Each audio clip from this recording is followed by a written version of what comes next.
blood of our people are your lands kept safe. I see in your eyes the same fear that will take the heart of me. So do all who live to see such times. By all that you hold dear, this good earth. There's some good in this world, and it's worth fighting. Lord of the Rings, The Rings of Power, Season 1, Episode 7, The Eye. Hello everyone and welcome. We are the Fellowship of the Two Kings. On this channel, we love talking about Lord of the Rings, in particular through the visual medium, and we touch on other forms of fantasy and even dabble in sci-fi. So if you love deep discussions about great works of fiction, please click on that subscribe button, and let's jump right in. The Eye is aptly named, I think. The very first shot is a very, very close-up shot of Galadriel's eye. And we are just picking up right where we left off with all this red kind of dust and stuff still hanging in the air.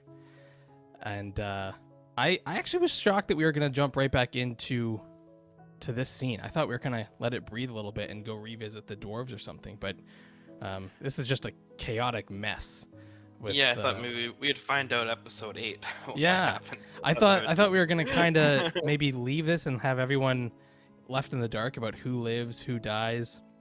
We've had our theories about who might live.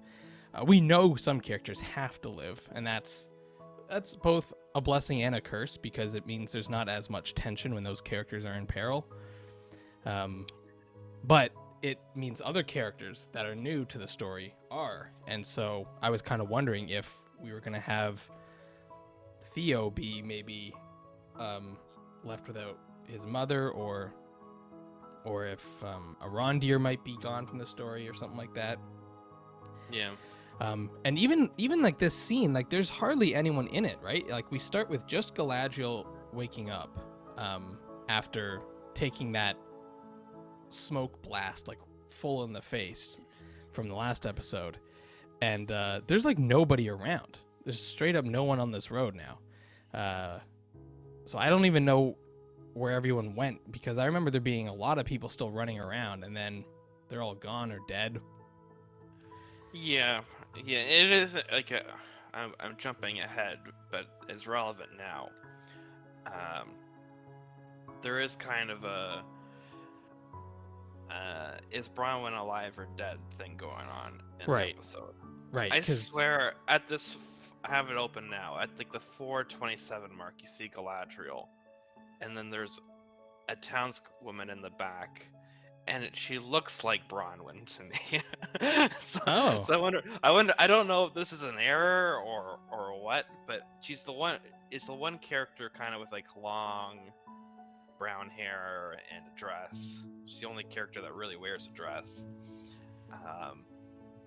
So I'm just wondering if this is a mistake or if I'm seeing someone that just kind of looks like her.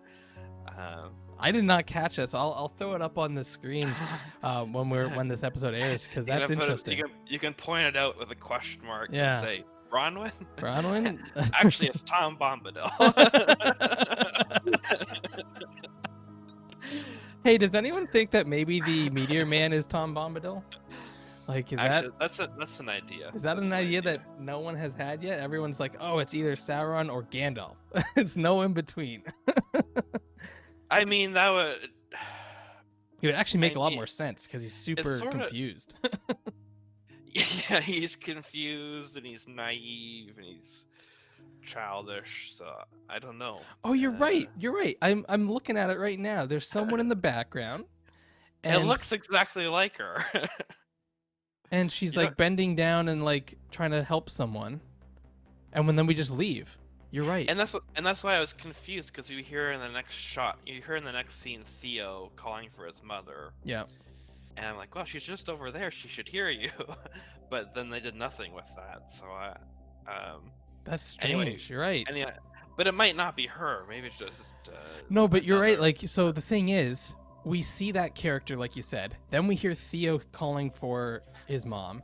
And then Galadriel's like, come with me. And then they just dip. Like, just the two of them. Nobody else.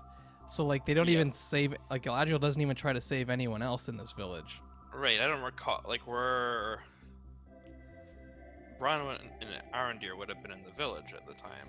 Yeah, they were all together with Theo, so somehow they got separated by either like a building falling down or whatnot. chaos, Yeah. Well, okay, and here's the other thing. So okay, I mean, Galadriel finds them and they go off, but then we cut to Isildur and Muriel helping Valandil. Yes. Is Isildur being there a continuity error? Because wasn't he way off with Valandil? He was with his dad. Yeah, like trying to tame. Well, his dad was teaching him some horse taming techniques, like outside of the village. That's why you and I speculated that for sure they get away because they have horses right there. And they're farther away. Yeah, so they see this explosion. They could just leave, but somehow they get caught up in it. Now I could see them running back in. But We speculated that there's because this shouldn't be survivable. This is a problem. Yeah. But we speculated like, okay, what if they just kill everyone? Galadriel survives because she's an elf or something like that, and just Elendil and Isildur make it out because they were off when this all occurred. Yeah. That was a possibility I was waiting for. They didn't do that. Well, also I was wondering this whole time because everyone's like, we need Halbrand to figure out who he is, so we can't kill him off. Wouldn't that be the amazing fake out if they just killed him off? And like, oh, he was nobody. He legit was just a guy that picked up that necklace. He was nobody. Sorry. That would be wild.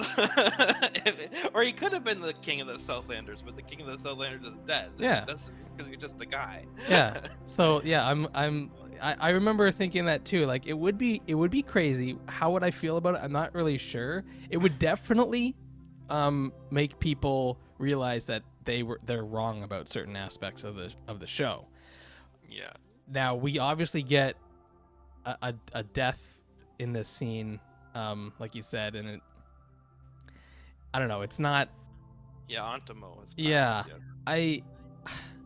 I mean, this poor guy, right? So this guy, I was feeling so bad for this guy because he is so loyal to both of his friends, but both of his friends kind of treat him like a third wheel in their friendship even.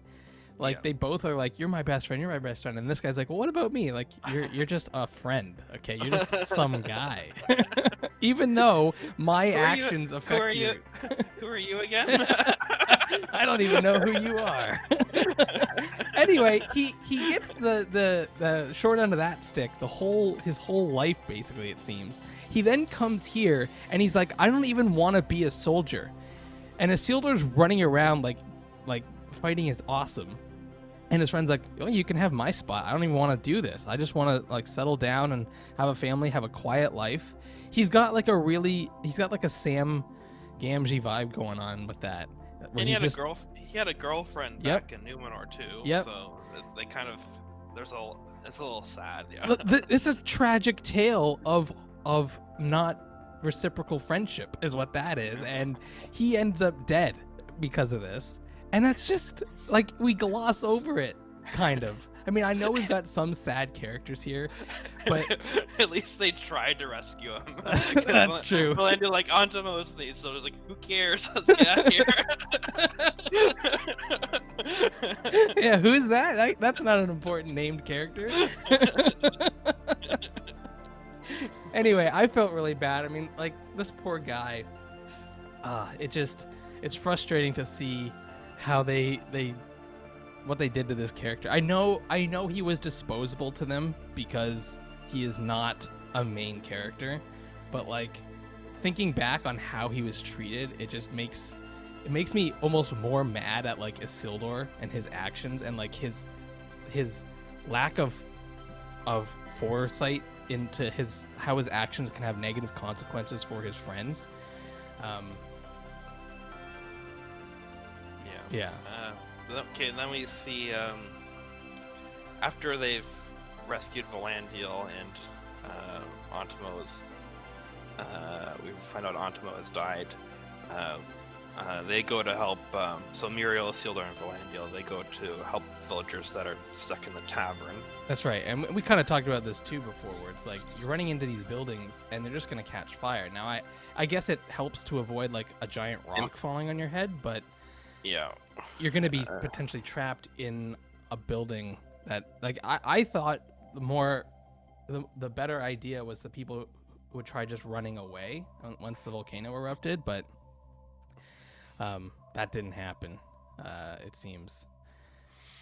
Yeah, but then they get the villagers out, but the building ends up collapsing on a sealed door, and we see Muriel get some ashes in her face. Yeah. Now this is something that I have a problem with this in almost all sci-fi and fantasy movies and shows. I don't feel any fear for Isildur because I know he survives. So Of course. I think this is when you needed to put Halbrand or a Rondir or someone else in the situation where there is the possibility that this kills them. Yeah, there's no possibility of losing Isildur yet. Right, like because we know his fate to some degree. Like we at least know some of the deeds he has to accomplish for this to truly be considered Lord of the Rings. So I have no fear here. Now I did think it was interesting to blind the queen. I actually thought that was a nice touch. There's too often in this show people have done things that should hurt them and that ends up barely doing any damage to them, like with Nori touching the Meteor Man while he's freezing his own hand. I thought that should have harmed her a bit more than it did. So I'm glad that like this decision to save these people, the fire comes down, it does blind her, and it alters her character. I think that's a good touch. Like we needed some progress with these characters. So I'm actually happy with that decision. Although I'm sad too. Like it's sad. Like she's now blind and she knows that people will pity her and think less of her because she now has lost her sight. But yeah. Yeah, and it harkens back to her father's warning that you'll encounter darkness if you go there. That's right. It's not literal. He was being literal. Yep. Literal. Yeah. I like it. But then we jump over to our favorite group, the Harfoots. Yep. So volcanic rock that came from, I guess it's Mount Doom, has damaged their campsite, which I believe they're at the Grove. That was their final destination for their migration, and the fruits are not looking so good, and the trees are kind of dead. Only a few of them though, but yes. It's not as bountiful as it would have been. Yeah, I'm actually shocked at how little there is here. Like because this is their final destination to like settle in for, I guess, like the winter, and so they're gonna gather up a ton of stuff here, but it's not that big of a grove. Now I know they're Harfoots, but I just expected it to be a bit bigger because it looks like there's only 3 or 4 rock blasts that hit the ground, and it's decimated this grove. Like it's pretty piddly for a grove, but they're Harfoots. I'll give them that. They like their spot even if it's not as massive as I thought it was going to be. But yeah, it's hit right in their grove, which is like, how close are they to Mount Doom here? This is crazy. This is a long way. I think they're fairly far. Yeah, so that rock really went flying. So the Harfoot elders, that's Sadik and Malva, they ask Nori if Meteor Man can help, and Poppy kind of intercedes and says, well, it'd be too much to ask him to do that. And I think they're afraid of his power at this point, which is why they don't want to ask him. Which is what I'm shocked that the rest of the Harfoots are warming to Meteor Man and Nori is cooling off when literally he's done nothing to help the Harfoots at all. He's at least helped Nori's family by carrying their wagon. Yeah. But he hasn't done any powers other than scaring away some wargs. He hasn't done any powers that would like make the rest of the Harfoots love him. And they were gonna banish this family just for like talking to this guy. So the fact they're now like, hey, can you get that guy to do some magic stuff here and help us out? To me, it's just like a weird jump with these characters.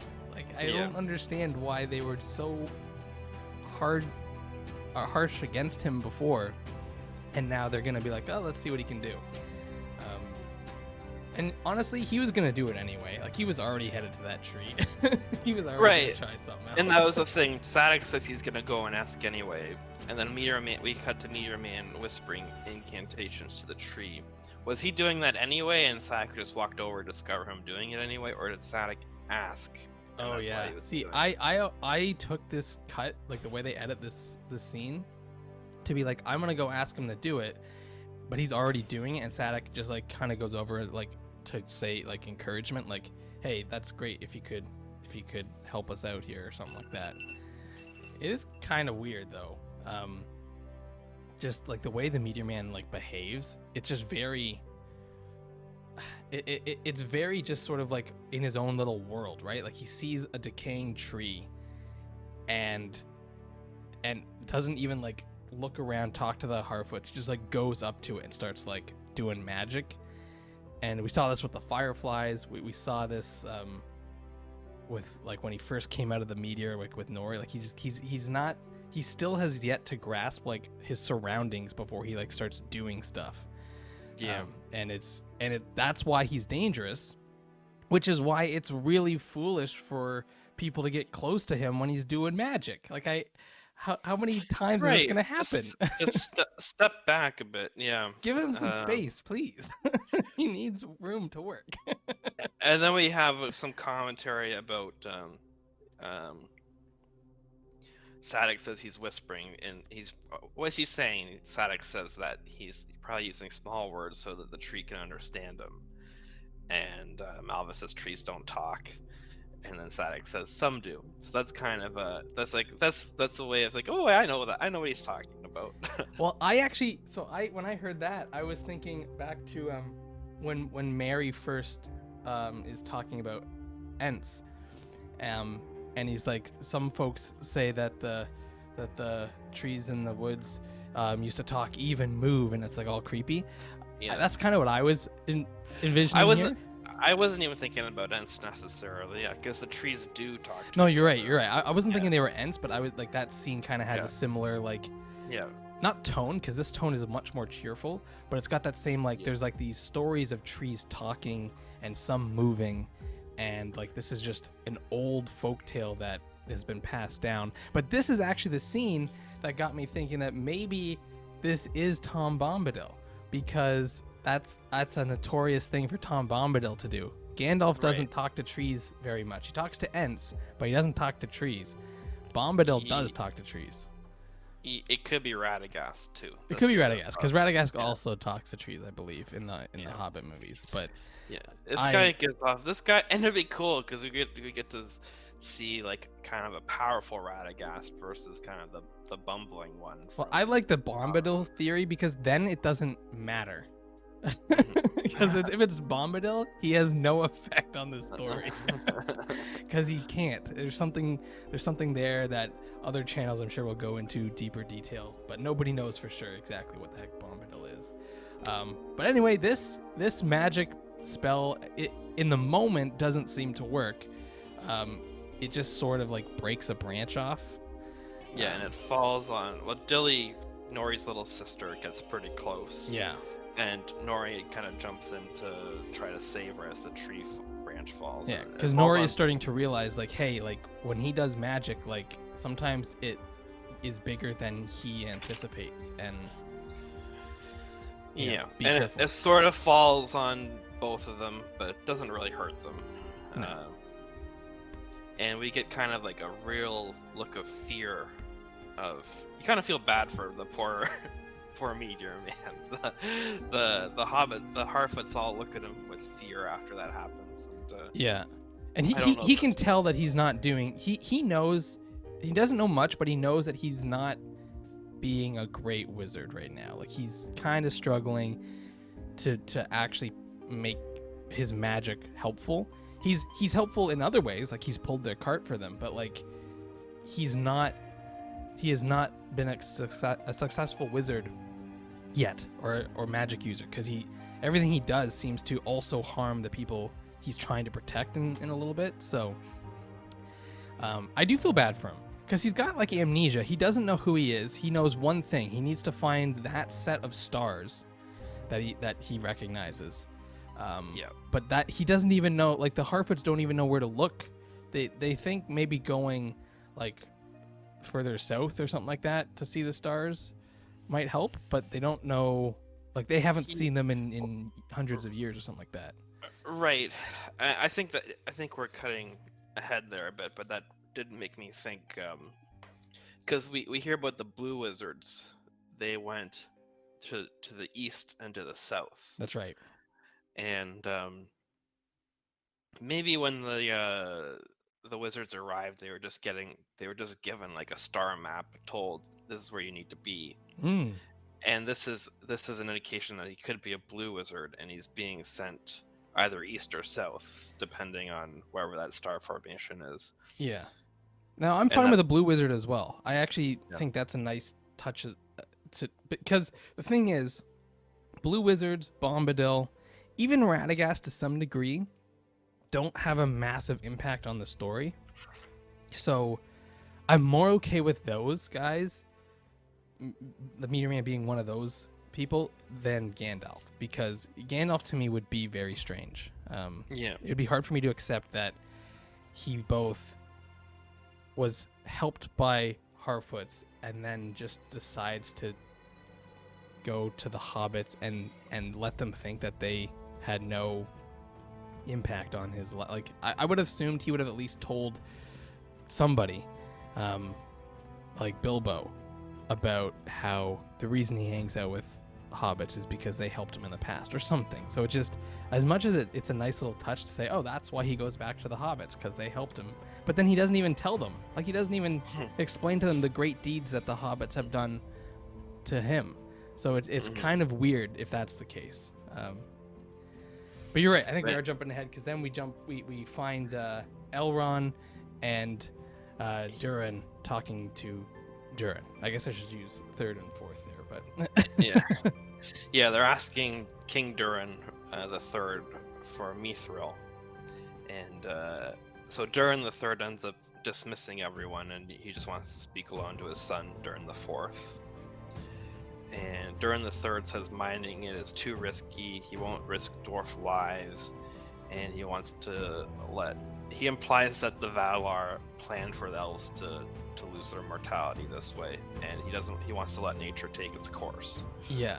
Now the thing, like in that scene, it's so the elves are prepared to like pay for the mithril. So they're not even asking for it for free, which is what I thought they initially were asking. So they're actually prepared to pay, and some of these other dwarf counselors, they are like, that's a lot of money. That's good. We're dwarves, and like that's a lot of stuff that we can't easily get. This is actually maybe a good deal. And also, it wasn't clear to me exactly what the terms were, because Elrond, when he says, when he's making this negotiation, he says for the right to use your mithril mine. But then the reason that Durin the Third turns it down is he claims he doesn't want to risk dwarf lives mining mithril. And so I was wondering, like, could there be a deal reached where like the elves would mine it? You know what I mean? Like, yeah. Like if the elves are just like, look, we'll pay you all this just to let us in to mine that one area of the mountain, and if we die from the rockfall, that's on us. Like, yeah.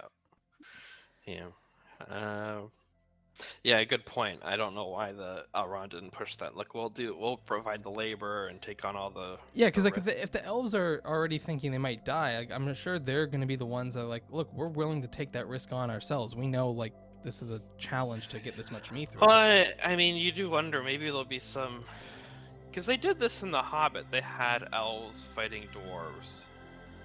Yeah. Like, maybe we could see Gil-galad making the decision that, okay, we have to attack Khazad-dûm. So that's what I was like.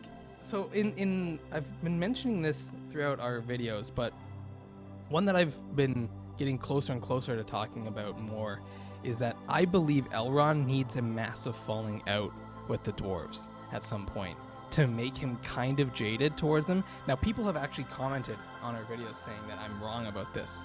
But I think if you go back and even watch in the Hobbit movies when he greets the dwarves, it's not as welcoming as you would expect it to be based on what we've seen so far here. It is a little bit it is a little bit cold to me, and I think at some point Elrond needs to have this realization that no matter how much he tries to respect and understand the dwarves, they have a jealousy and a hatred of elves because of their immortality and because of their height, maybe, or just their abilities. Like, the dwarves are they're jealous of the elves, as are human, like everyone is. The elves are almost gods among the mortals of Middle Earth. And so the dwarves, as much as Durin the Fourth here is Elrond's friend, he is a dwarf, and eventually he potentially could also succumb to that jealousy. And obviously there's the greed of dwarves that Elrond constantly refers to, and how that dwarves don't he says to Gandalf, dwarves don't care about others. They only want to mine in their mountains, and they care nothing for the rest of us. So at some point there's going to be that realization with Elrond. Now, I thought it might be here, but even here he still has this demeanor that, like, he has hope that Durin the Third or Durin the Fourth, sorry, might either overthrow his dad or talk sense to him or something. And, like, you know what I mean? Like, he's upset, but he's not like, this is not the end. Like, this, like, we'll figure something out. Yeah. Then we see Durin the Fourth talking to his wife Disa, and she's upset and very critical of the king. And Durin the Fourth kind of defends that, well, he's the king. Like, what kind of father would I be if I gave the example to my kids that what the king says doesn't matter? He tries to get Elrond to stay for dinner, but Elrond says he must go tell Gil-galad what happened. And Elrond returns the mithril that Durin the Fourth gave him as he leaves, which Durin ends up eventually throwing across the table next to that sick leaf that was at the corner of the table. And we see that the mithril does cure the leaf and makes it healthy again. So, as I'm watching this episode, I was doing my normal nitpicky thing with a few of the scenes that we've already talked about. This scene drove me nuts. So this was not known that this was going to happen. Like, this was already established that this is what would happen.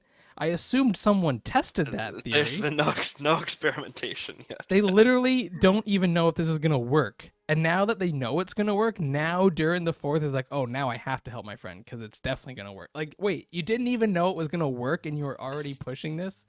Like, how did the elves not do this test? I don't even understand. Like, True. It doesn't make sense. Like, this is not how you do this reveal, because I already knew this was going to happen, and then I was shocked that nobody else knew.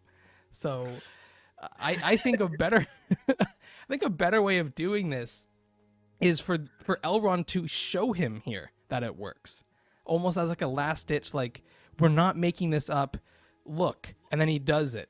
And you know what I mean? Yeah. Like, instead of it being like a big surprise to everyone, it's just a surprise to dwarves. And then we can kind of argue, well, Elrond should have showed it to the king. I agree, but I'm trying to save this scene here. It doesn't make sense. Yeah. So that was frustrating to me. Yeah. And then they call Elrond back. Yeah. They're like, Elrond, we will help you. Well, oh, why? Oh, because look at what it did to this leaf. Oh, it cured it. Yay. Like, it's... It actually worked. Maybe this... Because I wonder if Elrond's a little skeptical, because this whole the whole theory that this will help the tree is based on the mithril basically being residue of a silmaril. That's right. And who really believes that? But the thing is, they were at the very tree with mithril, and they could have plucked a leaf and tried it, and they didn't. And I am just so curious as to why. Why do they need mountains of mithril when they wouldn't even test it? Like, imagine if it doesn't work. Imagine if they do all this and it straight up doesn't work. Like, it, you know what I mean? Like, it's just a weird way of showing us that it's true. I would have much rather just had Elrond try it. Like, Because yeah, he gives the mithril back, and like this whole scene, it's so forced. He gives the mithril back as like a token of this is goodbye, and so here's your mithril. I won't be needing it. And then he throws the mithril, which again, strange because it's very rare and very valuable. And then it lands beside the leaf, and it does cure it. It's just, I think there's a better way to do this scene. I do think everyone acted it well. It's just I'm frustrated at how they reveal that this does work when they've already told us this is what's going to work. And you're right. Maybe we were not quite believing it, but why did no one in world try it? I just yeah. But the only experiment we did hear was Celebrimbor saying that I've done experiments and its light does not fade. Right. So Celebrimbor's already doing experiments with it, and he hasn't even confirmed that it's it's actually gonna work. That's why I thought that they brought the leaf, by the way. So they actually give the leaf to Durin the Third, and he's like looking at it, and he still is like, no, this is just mold. You're fine. And then and then the mithril actually does work. I'm like, why didn't you just show him that and be like, look, we can? Yeah, it still wouldn't convince him. I am fully convinced that Durin the Third is too far gone in how he feels. But at least then it would be a much more impactful scene to see Durin the Third actually acknowledge this would help the elves, and I still don't care. And that's why I brought up Elrond should say, we'll do the mining, because it's not even about the mining. It's that he straight up doesn't like elves, which is, I like that idea about him. It's just, there's so many. We're not sure, actually. I mean, this will come up later, but I think there's some implication that Durin the Third may know there's a Balrog in there, and doing. You're right. So there is something there. There is a hint. I agree. And when we get there, yeah, we can jump into it. But what I'm saying is, like, he doesn't even have to reveal the Balrog or anything like that in this scene. I don't know why he doesn't, because that's the perfect excuse. It is the perfect excuse. We can't go there because there's a Balrog. And he doesn't tell his son his reasoning either. He just tells his son that, like, oh, their time has come. And it's just like, his son doesn't want to accept that. And as a father to a very fierce dwarf who will become king, you should know that that's not good enough. Like, I know you want him to just obey you, but you know what? We're gonna save it for when there's a nice scene between the two of them. Not nice. It's a well acted and I think well written scene, but it's pretty powerful. So we'll save it till then. Right. So we cut to Galadriel and Theo again. Yeah. And we see them spying on orcs. I think Theo asks Galadriel why did they do this, and she explains that, well, they've created a homeland for themselves without sunlight. Galadriel.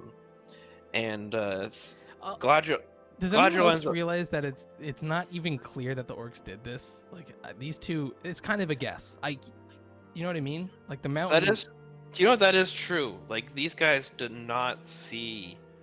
They didn't see Waldreg. Like, no. We as the audience saw this, but I guess the people in the town, they don't necessarily know. That's a good point. It could have been a coincidence the volcano just erupted. Yeah, no, I agree with Galadriel's assessment that this will help them walk in the daylight. That makes sense. But it's not clear to me that they did this from her perspective. Now, she might just be assuming it because she's like, what are the odds that a volcano erupts just as we're like battling orcs here? So, maybe she's onto something there, but it's kind of weird that they're like, oh, the orcs did this. Like, they just jumped to it.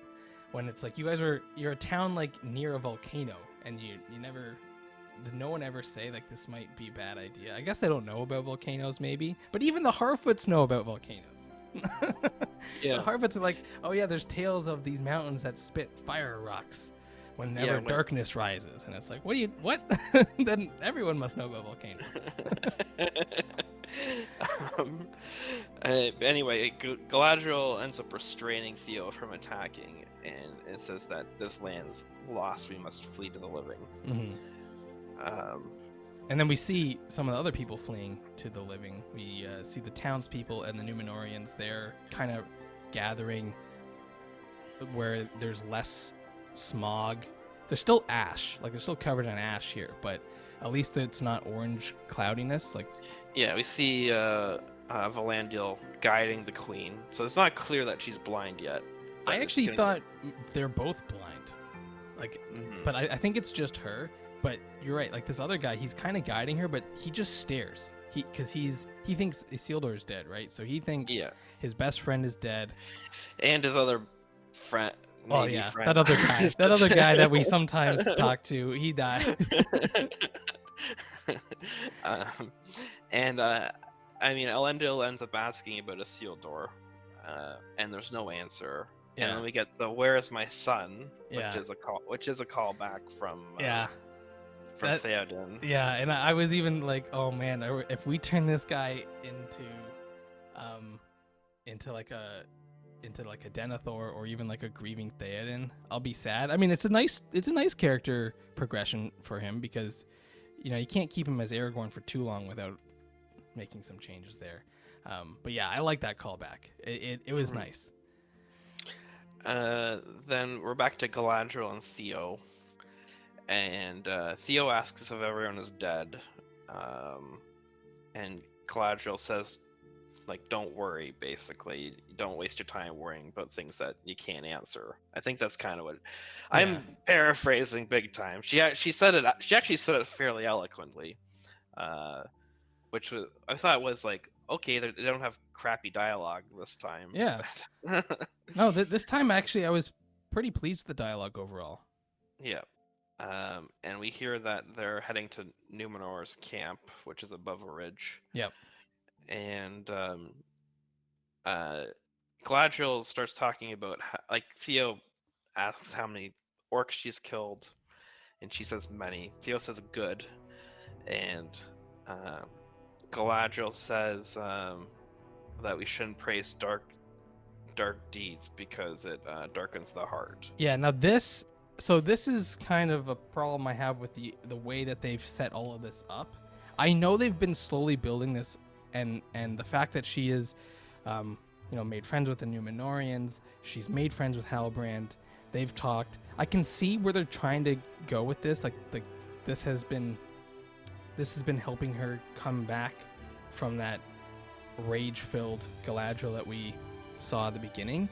I would have preferred like Elendil or the Queen or someone having more impact on this character change, because how like we said before in the previous episode, Halbrand also has these demons, and the two of them keep switching between which one's going to be anger and which one's going to be the voice of reason, and they keep going back and forth.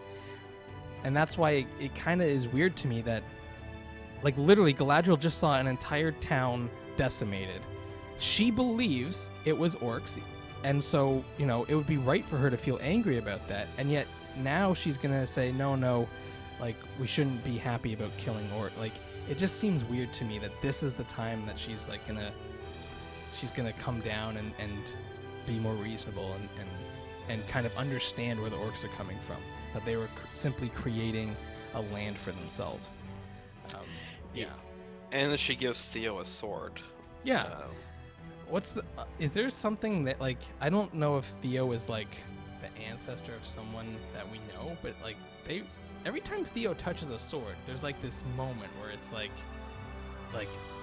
he becomes something. You know what I mean? Like when he touched that hilt of the key sword, or I don't even know what we're calling it anymore, but like the sword that unleashed the water.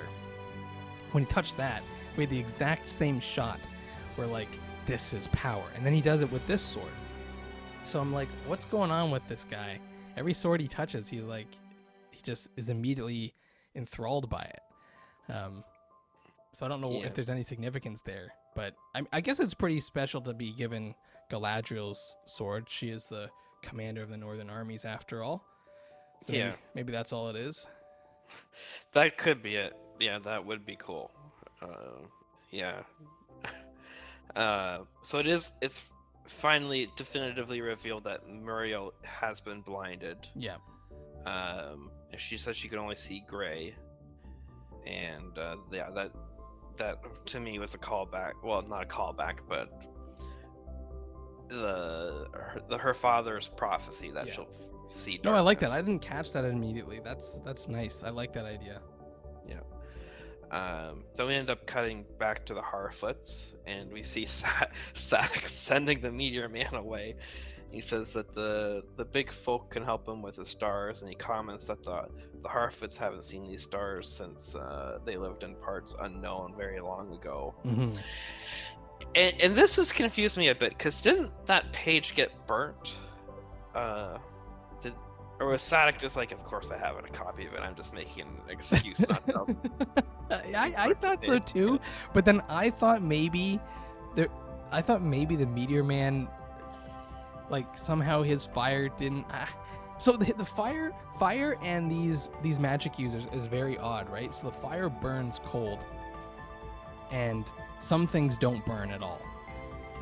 And so it's interesting when like this happens. I can't tell if it was simply because the Meteor Man was there and his magic was present that it saved that page, or if there was a copy. You're right, like it's not really clear. It is kind of strange though.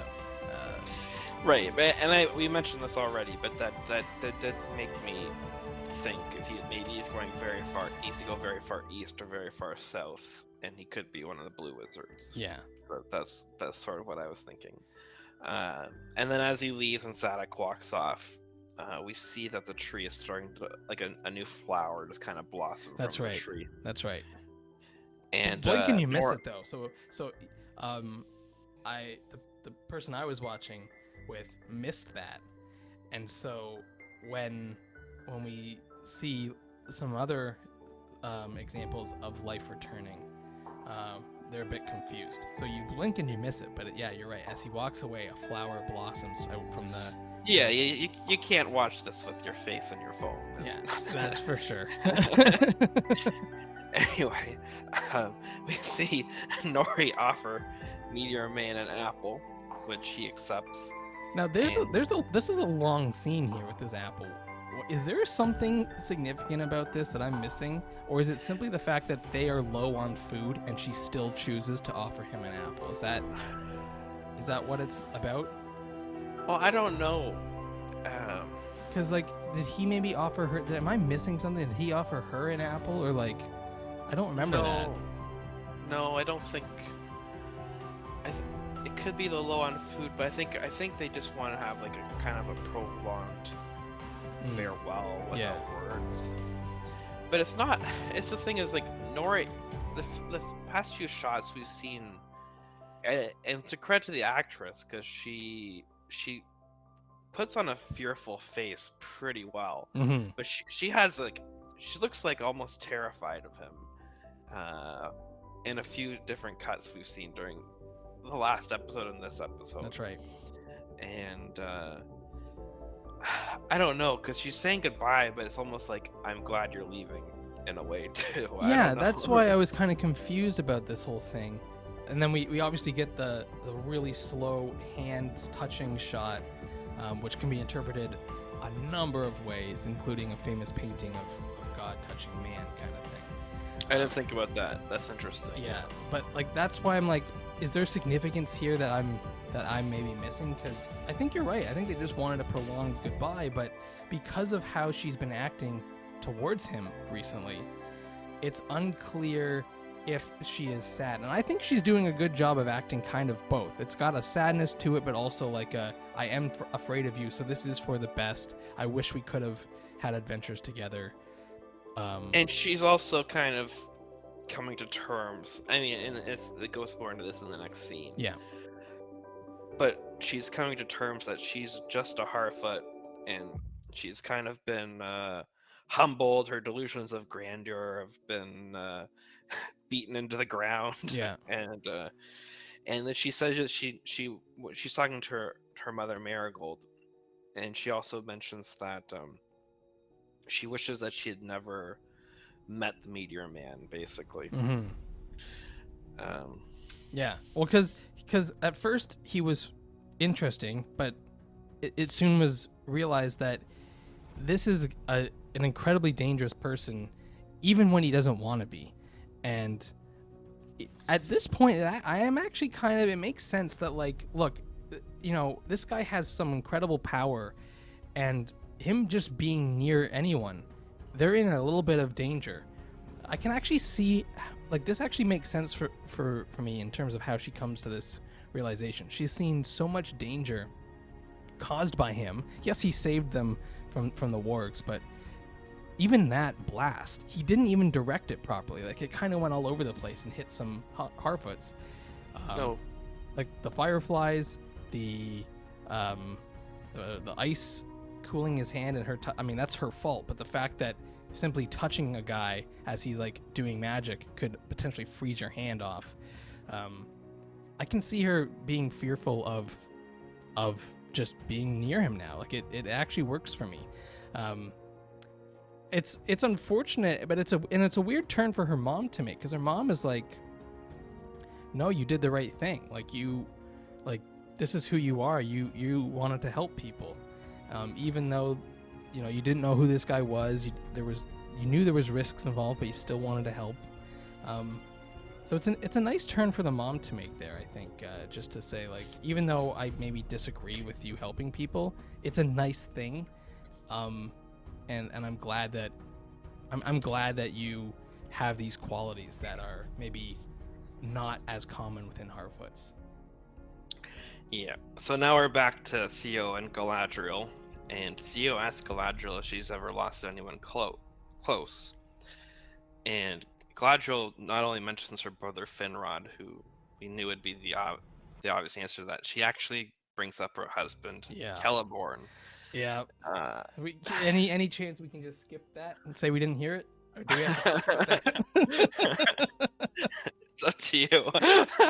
This is gonna drive everyone nuts. I know it.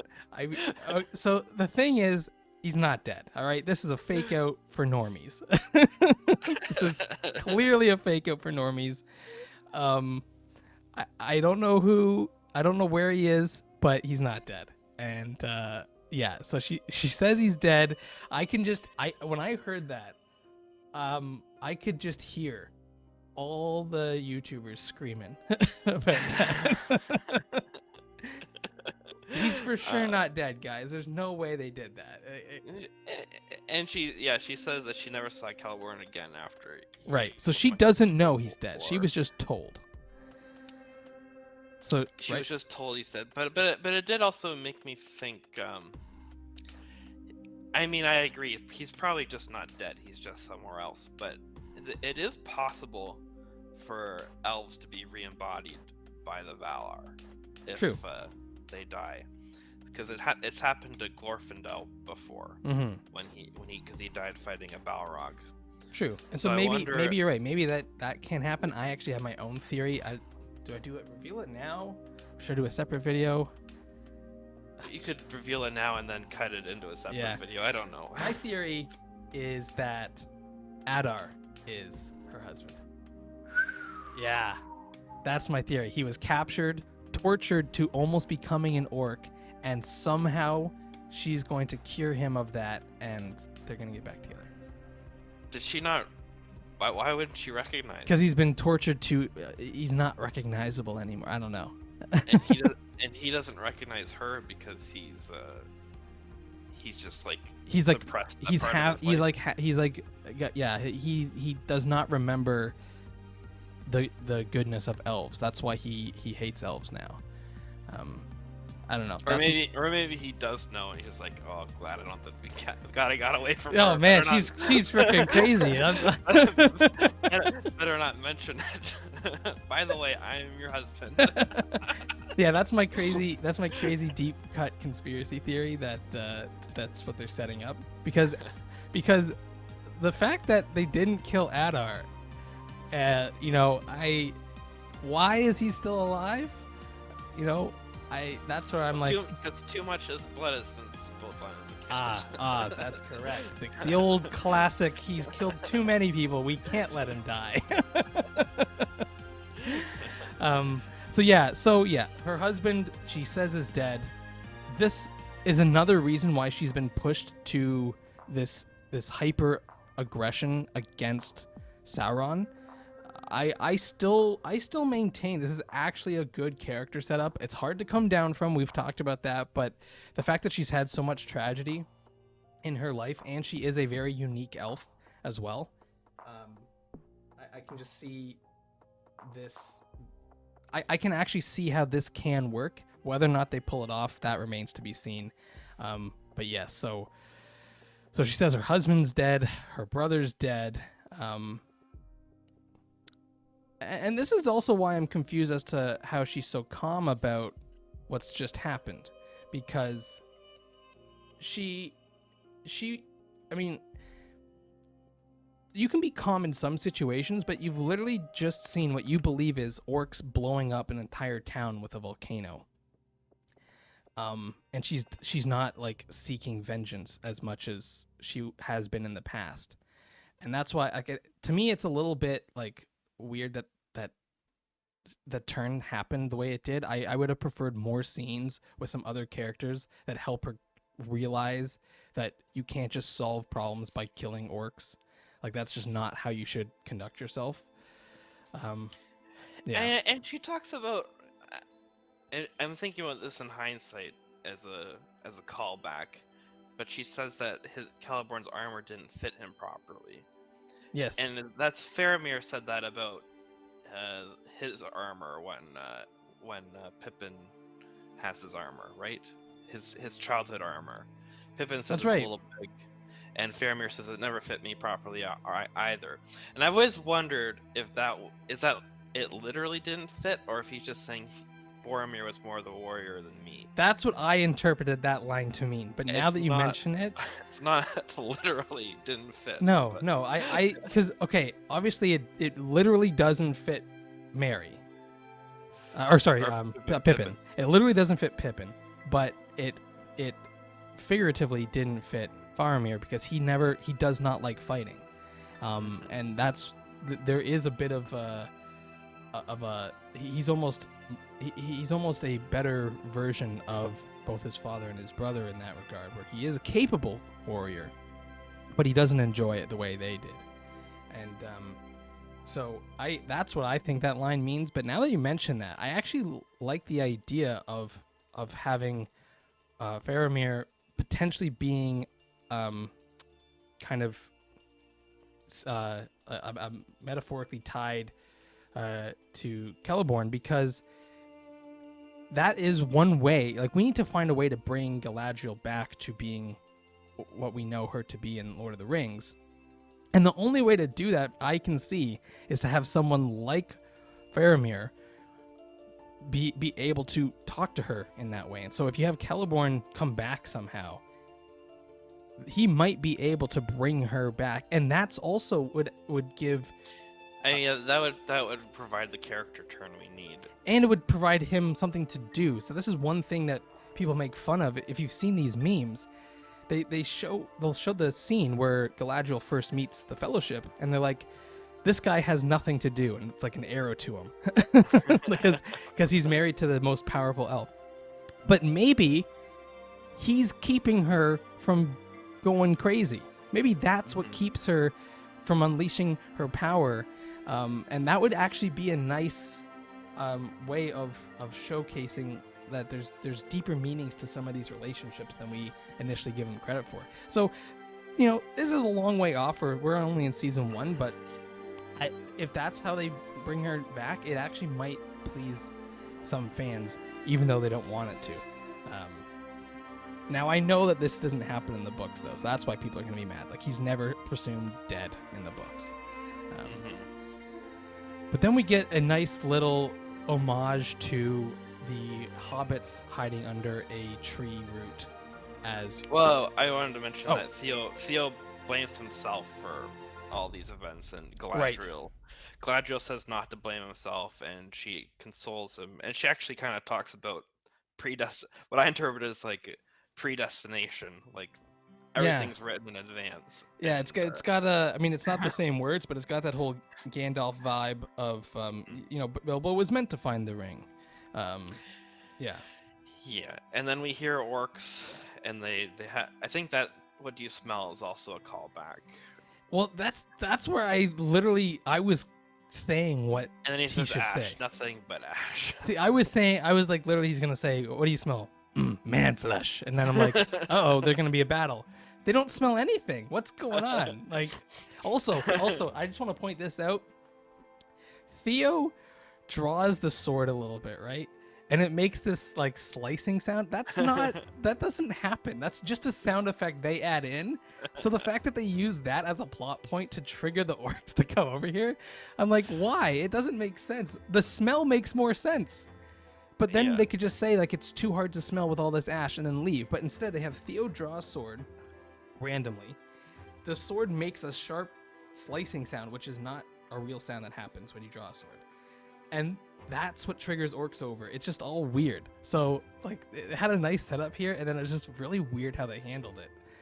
Yeah, it doesn't really make sense. You just come. Why would the orcs just? I smelled nothing. Yeah, like he stops for a second, he sniffs, and you'd figure he'd also smell elf. So, you know, you got elf smell, human smell. Now maybe Theo, because he's like clouded with like some inner darkness, maybe that changes his smell. I'm not really sure. You know what I mean? Like I don't know how this works though, because I'm not sure what they're actually smelling. Okay, maybe it's more nuanced than that. I imagine they just have an acute sense of smell, like almost like a dog. Now and we they could can also smell. but these aren't so in the Lord of the Rings movies. That's an Uruk-hai that does that, and we don't have Uruk-hais yet. So maybe their smell isn't good enough yet. I don't know. But it does have a nice similar vibe to the Hobbits hiding out, which I They should have said, what do your orc nose smell? What does your orc smell? Every scene should just have a random quote, even if it doesn't make sense. What thrown does in. your orc nose smell? Looks like meat's not back on the menu, boy. Let's move on. What's a menu? Oh, that'd be hilarious. What does your orc nose smell? Nothing. Okay, looks like meat's not back on the menu. What's a menu? Cut to next scene. This is our spoof version of the Rings of Power, where everything is just a re-quote of the movies. Yeah, this scene has some tension, though, I will admit. I know nothing becomes of it, but the fact that they do have, it does have that similar tension that was in the Fellowship. I actually thought this was well done, the way they did it. I know some people might think it's a bit too on the nose, but I liked it. I thought it was nice. Yeah. And then Galadriel tells Theo to rest, and they will move again in the morning. Yeah. So we're back to Elrond and Durin, and Durin is mining by himself with Elrond supervising, and we hear some tremors, and so they take a break to let the rocks settle, and they talk. I just wrote. It was kind of a long conversation. I just wrote friendship stuff. They talk about friendship stuff. Actually, that's a good way. I should do like a little homage of them talking about friendship stuff. Yes. And I obviously like this scene. I have been a big supporter of this relationship because I really love the Gimli-Legolas relationship, which is what this feels like. Do you know? I find them both very likable. Yes. Okay, it made me think about it. Like as a kid, I kind of liked Home Alone because I could sort of picture myself being friends with. Well, Home Alone's an example, but I could sort of see myself being friends with the main character, and a lot. And as a kid, that's what I would relate to movies. Like I would see characters and think I could be friends with that guy. I watched Elrond and Durin. I'm like I could be friends with them. Yeah. I feel like I could be because Elrond's kind of soft-spoken and nice, but also got a good sense of humor, and Durin's kind of complements that, being he's kind of puts on like a harsher exterior, but he's very soft on the inside. Like not soft, but he's got a sentimental side anyway. Yes, and he does value friendship, as we will come to see. I mean, obviously he does here. He's going against his father's wishes to see if they can mine this stuff somewhat safely. So he's already going above and beyond in terms of what you might expect from someone for their friend. So yeah, I think you're right. I think it's the same as Disa. She also has that, because you can see she got really angry at Durin the Third in this episode. But she clearly has a soft spot, and she warmed to Elrond right away. Like, it wasn't even, there was never even any tension like, oh, an elf, you're friends with an elf. No, it's just like, oh, bring him for dinner. Like they're the whole group of them, very likable characters, which I actually did like, but as long as we need Durin the Third to balance it out, because we know some dwarves are a bit more stout and I'd say relatable too, because yes. I wouldn't say the Harfoots are relatable. No, that's I think the problem that you and I are having with them is we keep joking about it, but like we can't picture ourselves in this society without immediately going, this doesn't make sense. Like, like I don't get your characters, I don't get our societal structure. Whereas here, I think we could fit right in with either one of these guys, and it would be fine. And there's a few characters also. I think Elendil is one, although he is a bit more strict in terms of how he conducts himself. But as long as you are, an honorable person, he seems like he would be a good guy as well to have in your corner and be friends with. But other than that, there's not too many other characters that I'm like, I could be friends with. And that's the thing about the Fellowship, is almost every one of those characters, minus maybe Boromir, depending on how you feel about Boromir, are friendly. And that's one thing that this show is definitely lacking, and I think that's what's also making a lot of people feel a little bit off about it, is because the main characters, a lot of them are on the edge of like almost unlikable, and some of them are flat out unlikable at the moment anyway. But yeah, this is a nice scene. I actually liked it. Some people might think it's just nothing, but the important thing to bring up is Durin the Fourth says that he has a secret name that they just kind of you keep to like family. He tries to reveal it to Elrond. Elrond says, "We'll save that for basically the afterlife." That's how I interpret it. Yeah. But it brings it back to this, because the whole there's a lot of criticism that you can't have a Durin the Third and Durin the Fourth. Correct.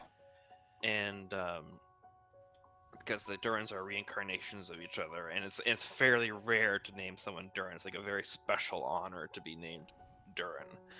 And so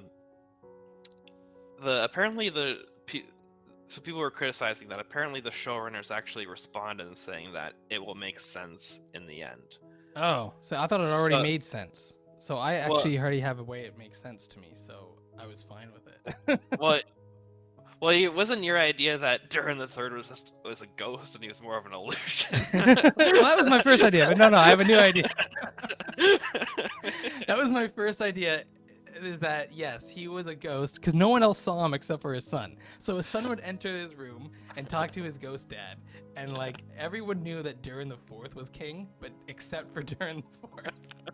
This episode, clearly that's not true. But I have a new theory now. The crown. So there's a scene in which his dad tells him that when you place this crown upon your head, you're going to hear all the voices of the previous Durins and kings whispering in your ear, and you don't need to wait until that day to hear my words. That's a scene from 2 episodes ago, I think. Yeah. That's when I realized, maybe what the showrunners are simply doing is the crown is actually where the Durin gets their power.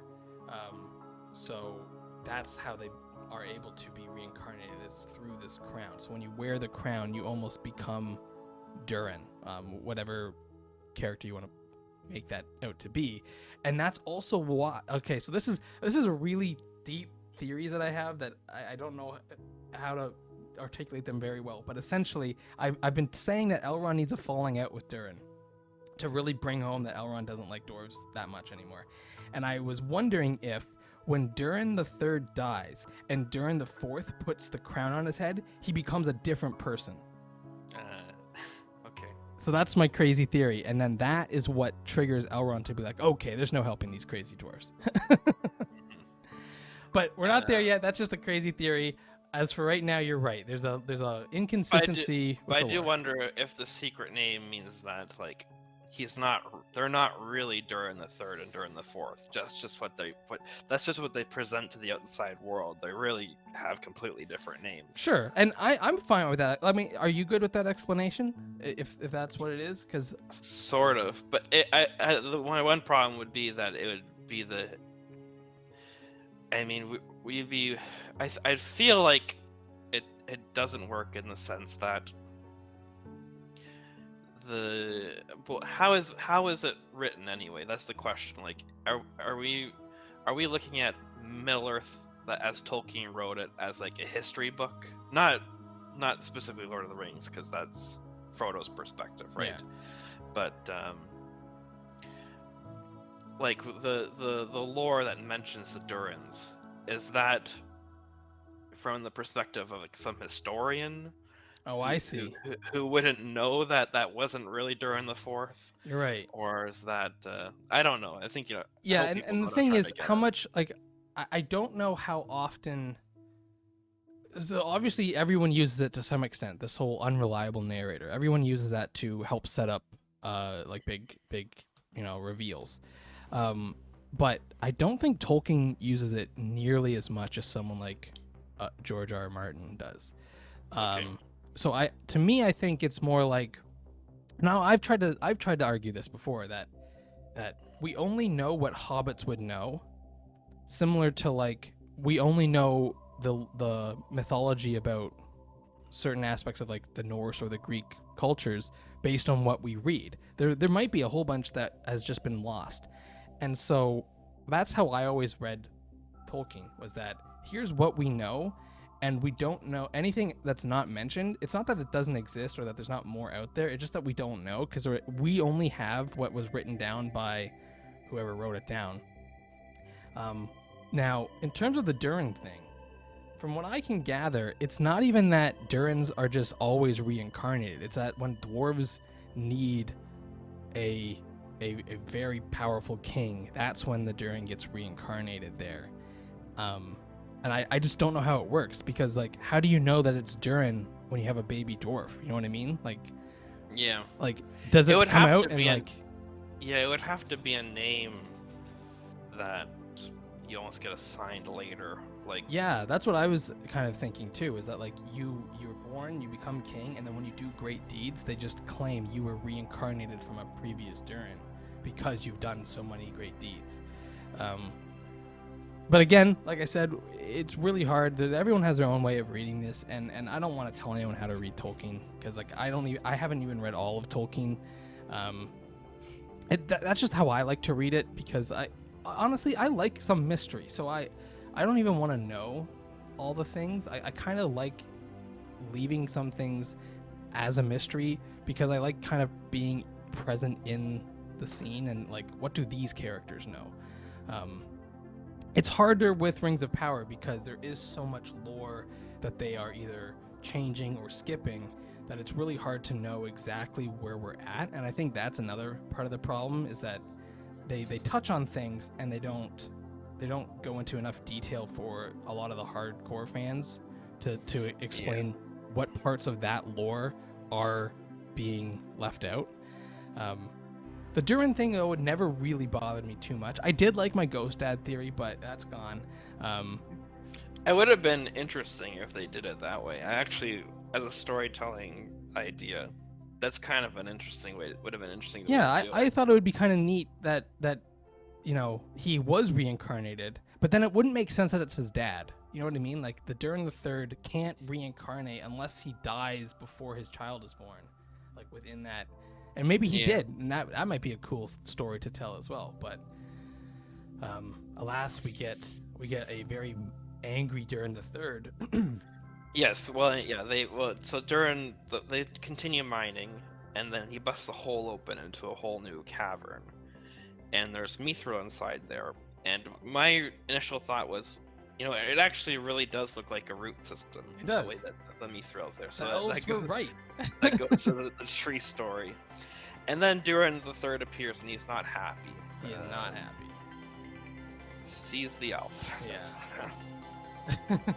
So Elrond just gets kicked out of Khazad-dûm. I noticed that Elrond still has his mithril nugget. So that, do you think that symbolizes that he's gonna be coming back?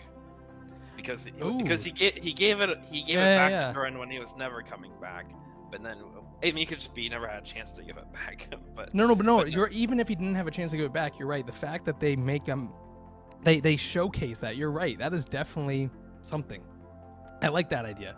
I didn't pick up on that. I thought he was, so because he's like sitting outside of it. That's what I kind of thought. Like, oh, he's not leaving. I'm not leaving. I'm gonna sit out here all day if I have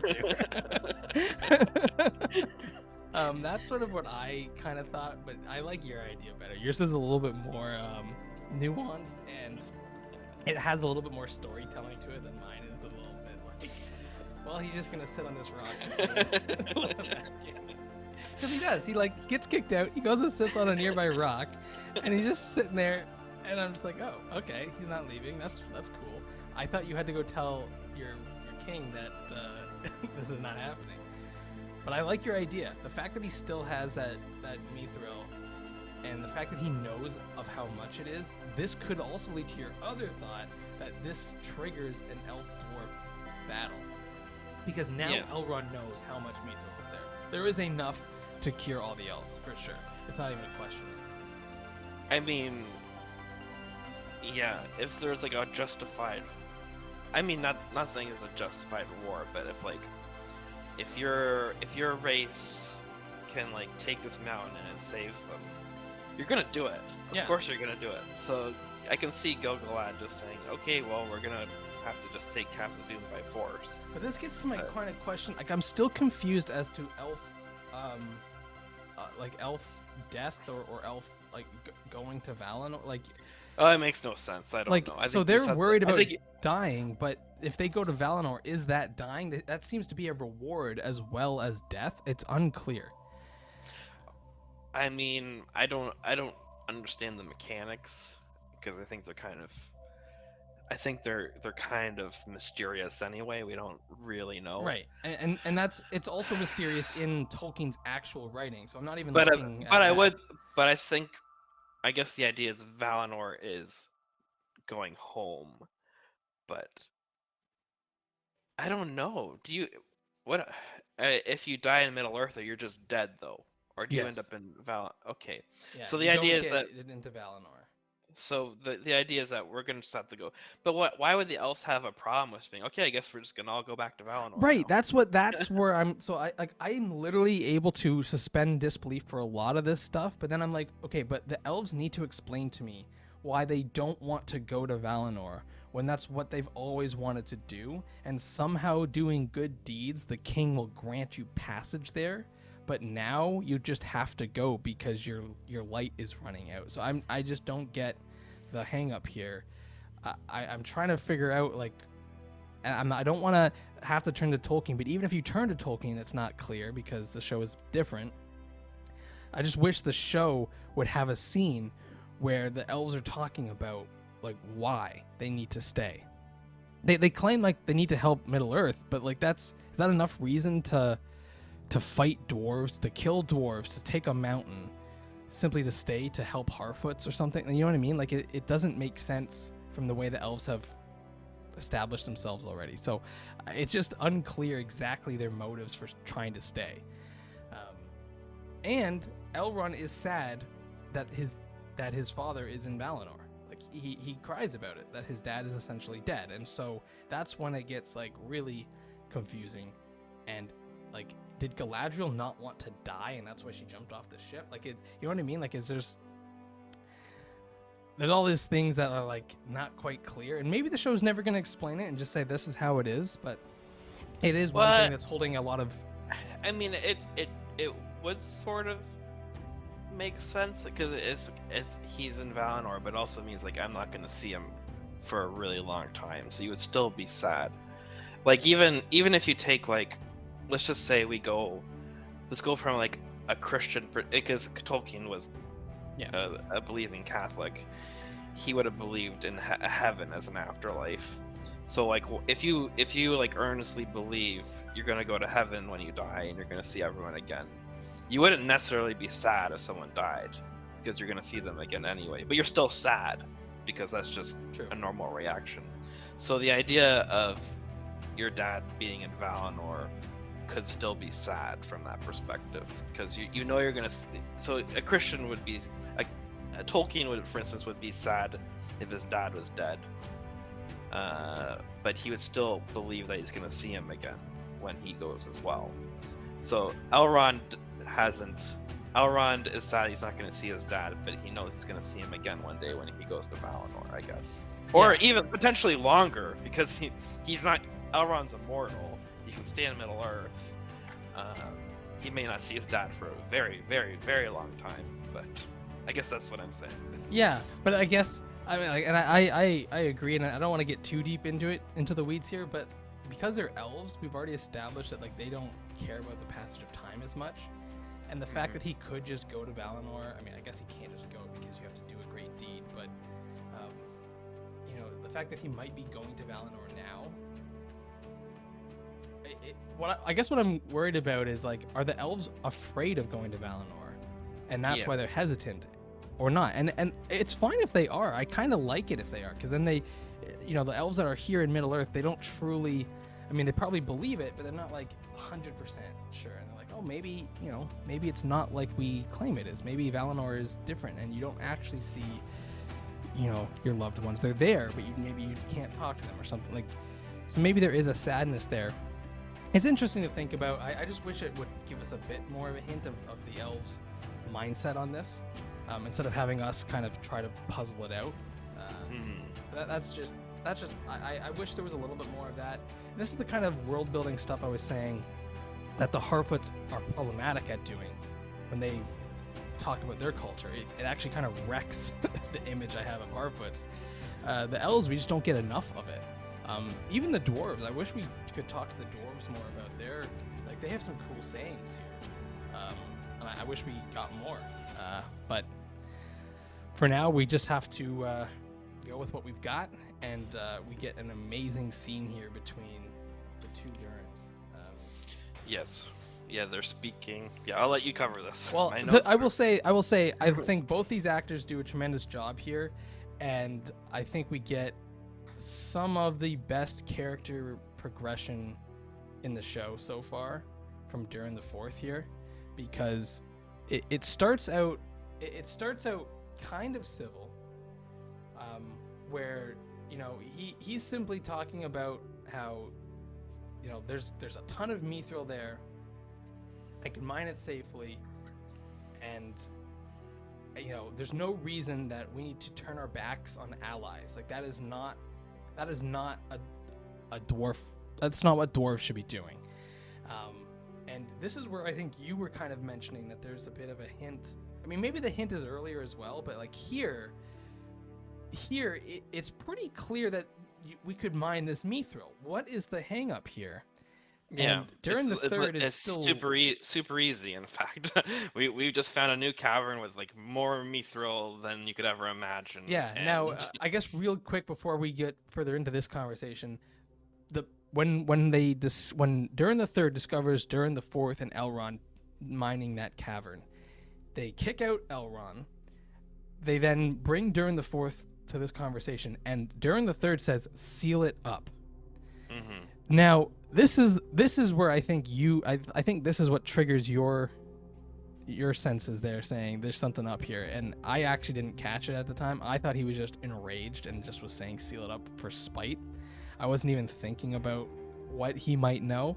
I think you're onto something, because seal it up. You're gonna seal up an entire cavern of, even if you're not gonna give it to the elves, you would at least mine it for yourselves. Yeah.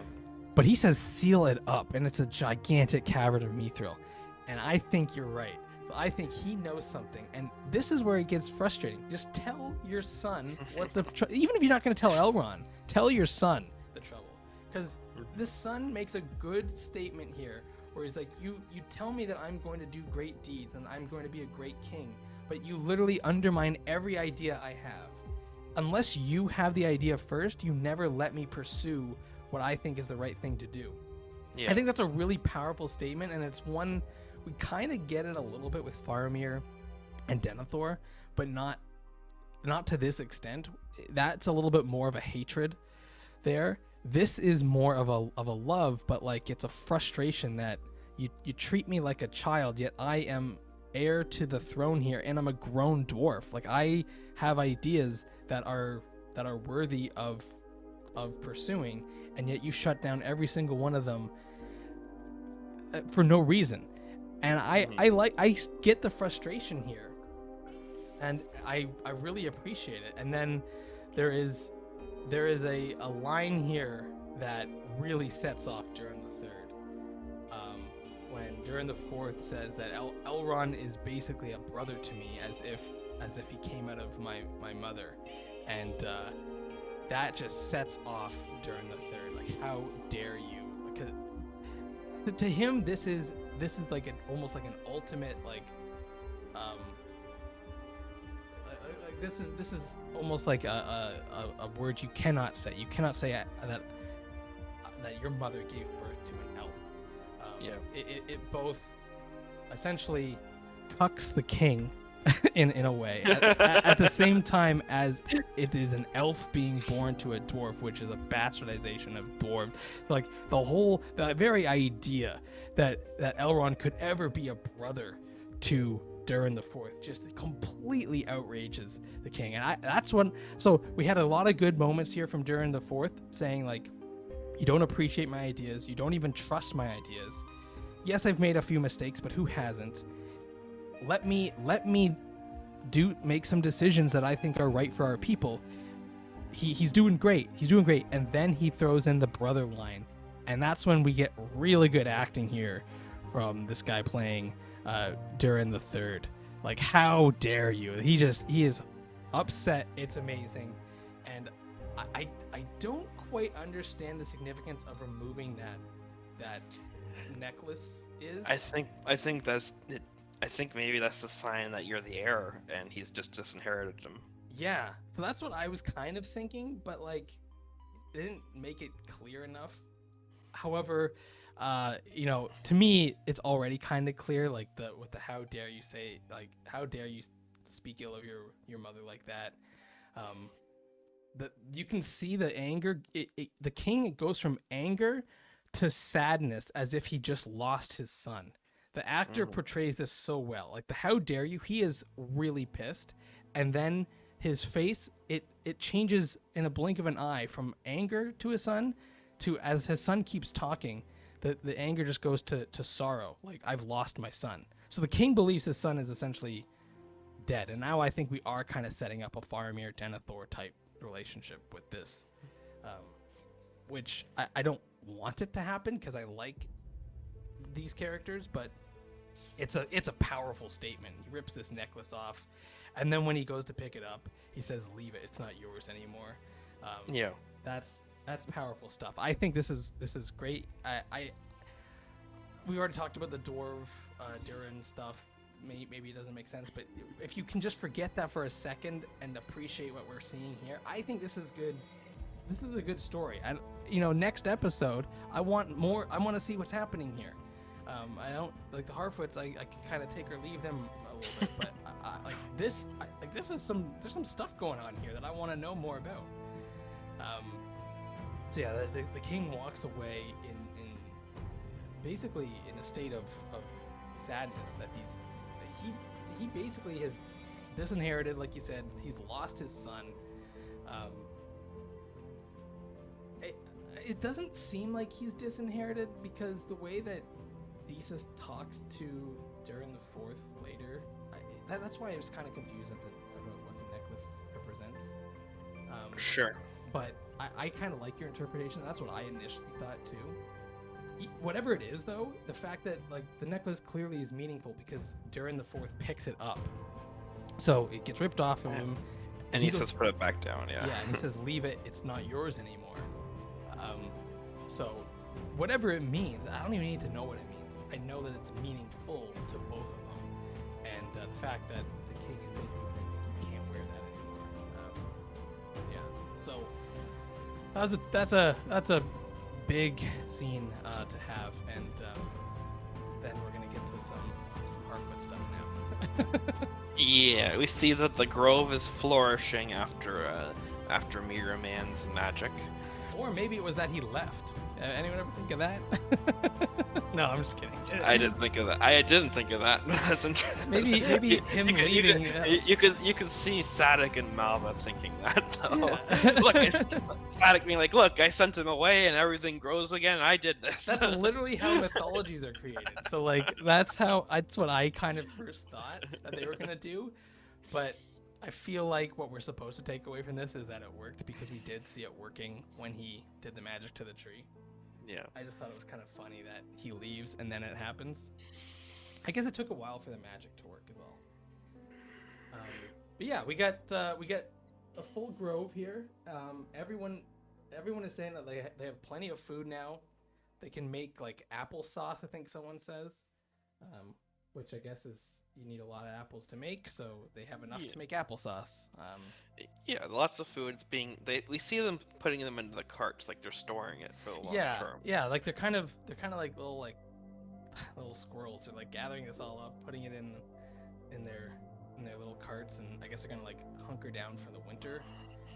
Yeah, and then we see Poppy sees Poppy's by the creek with her basket, and she sees a footprint, and we are alerted that we'll call them the cultists. The cultists are here. Yeah. So the Harfoots go into hiding very effectively because that's what they do, right? Yep. So you can't see them, and the cultists are basically prepared to just leave the Harfoots alone.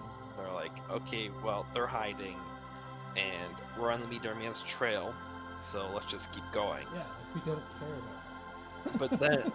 But then Nori calls to them and tries to misdirect them, saying, "No, he went that way." Yeah, here we get another frustrating scene. Not because of what Nori does. So I am fine with Nori doing this. We've established her characters a little bit different than most Harfoot.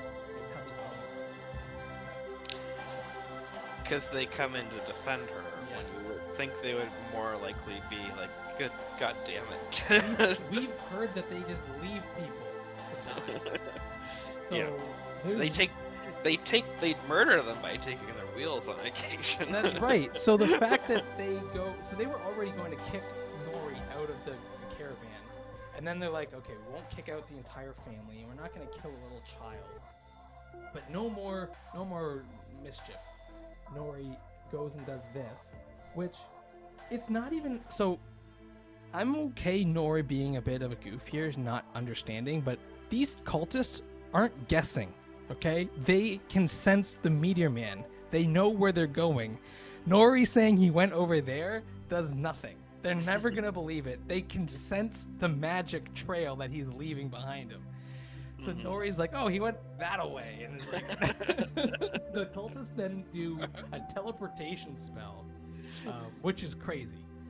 They literally teleport like behind her, and like at that point, you are screwed. Do not tangle with these people. Like they have immense power and they can actually control it, unlike the Meteor Man. Yeah. But this is when all of these Harfoot that have established they do not care about each other the way that we thought they did, all come out in defense. Well, at least her family and some of the others come out in defense of Nori. I just don't understand. I am so confused as to how this works. Yeah. Well, let's not dwell on it. I don't know. You're right. Because we could literally just sit here and criticize every aspect of these Harfoots, and you're right, I guess just in the moment, they were all kind of happy with that. The grove was in good shape, so I don't know. Sure, but sure. And the thing is, I also understand. And it is her dad that kind of leads that charge, and I guess Sadik shows up too. That's what gets me kind of. But they just would come out. but maybe he's just trying to say, Largo, back off. Yeah, but you've already were like, okay, if they're gonna just kill these people, that's fine. But then, Yeah. like, this is another crazy spell. So she grabs the torch, or I think it's a she. Unclear. I believe it. Cultist grabs the torch, blows on the torch goes out because they can consume the heat and make it cold.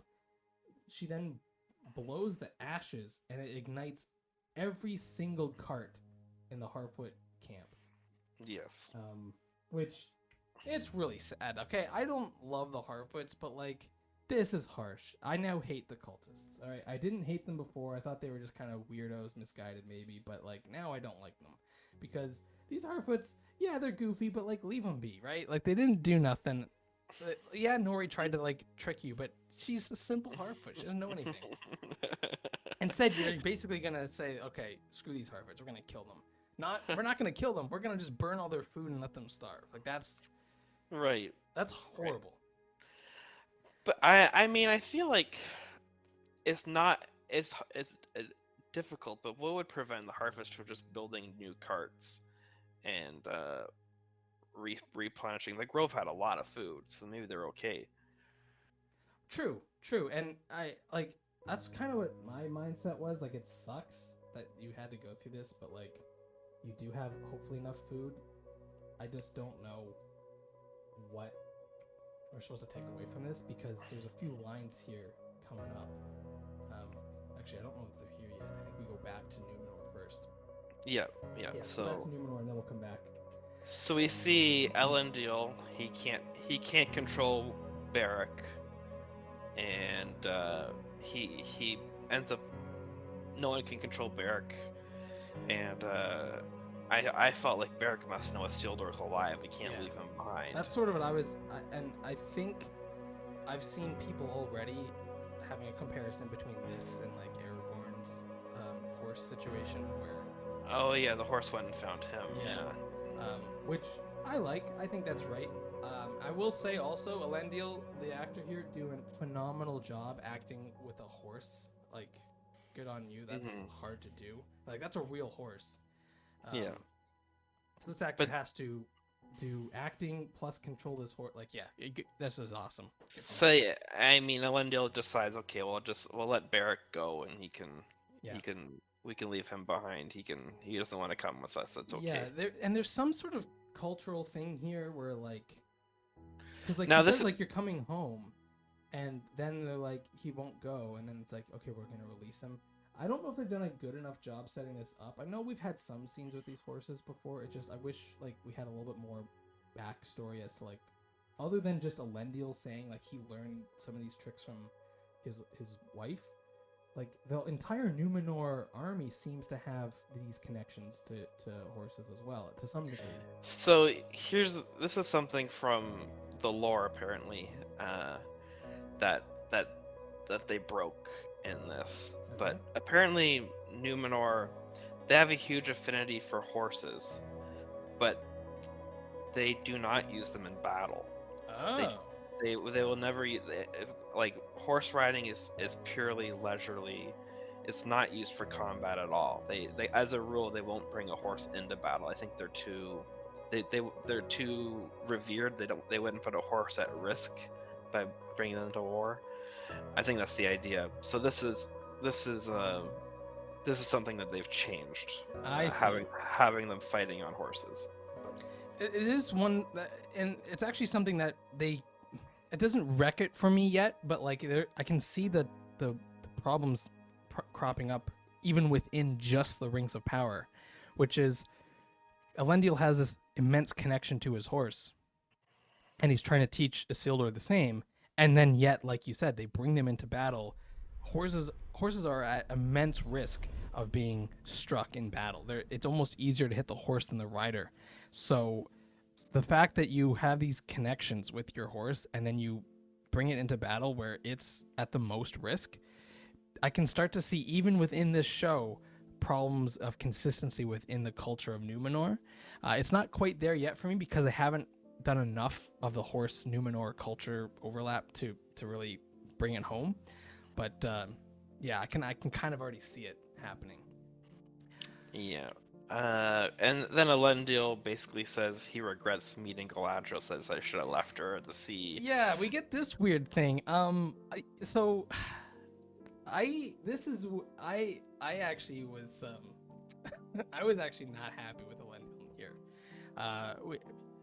I understand his frustration, and perhaps this is going to be a bit of a character turn for him, and maybe I've spoke too soon that I really like this character, but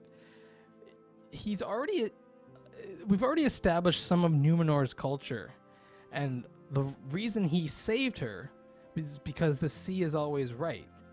And so for him to now turn and be like, "Oh, I shouldn't have saved her. That's a lie. The sea's not always right." Like, you know what I mean? Like, there's just something. Is that enough? Is his child dying enough for him to question that whole idea of saving her was the right thing?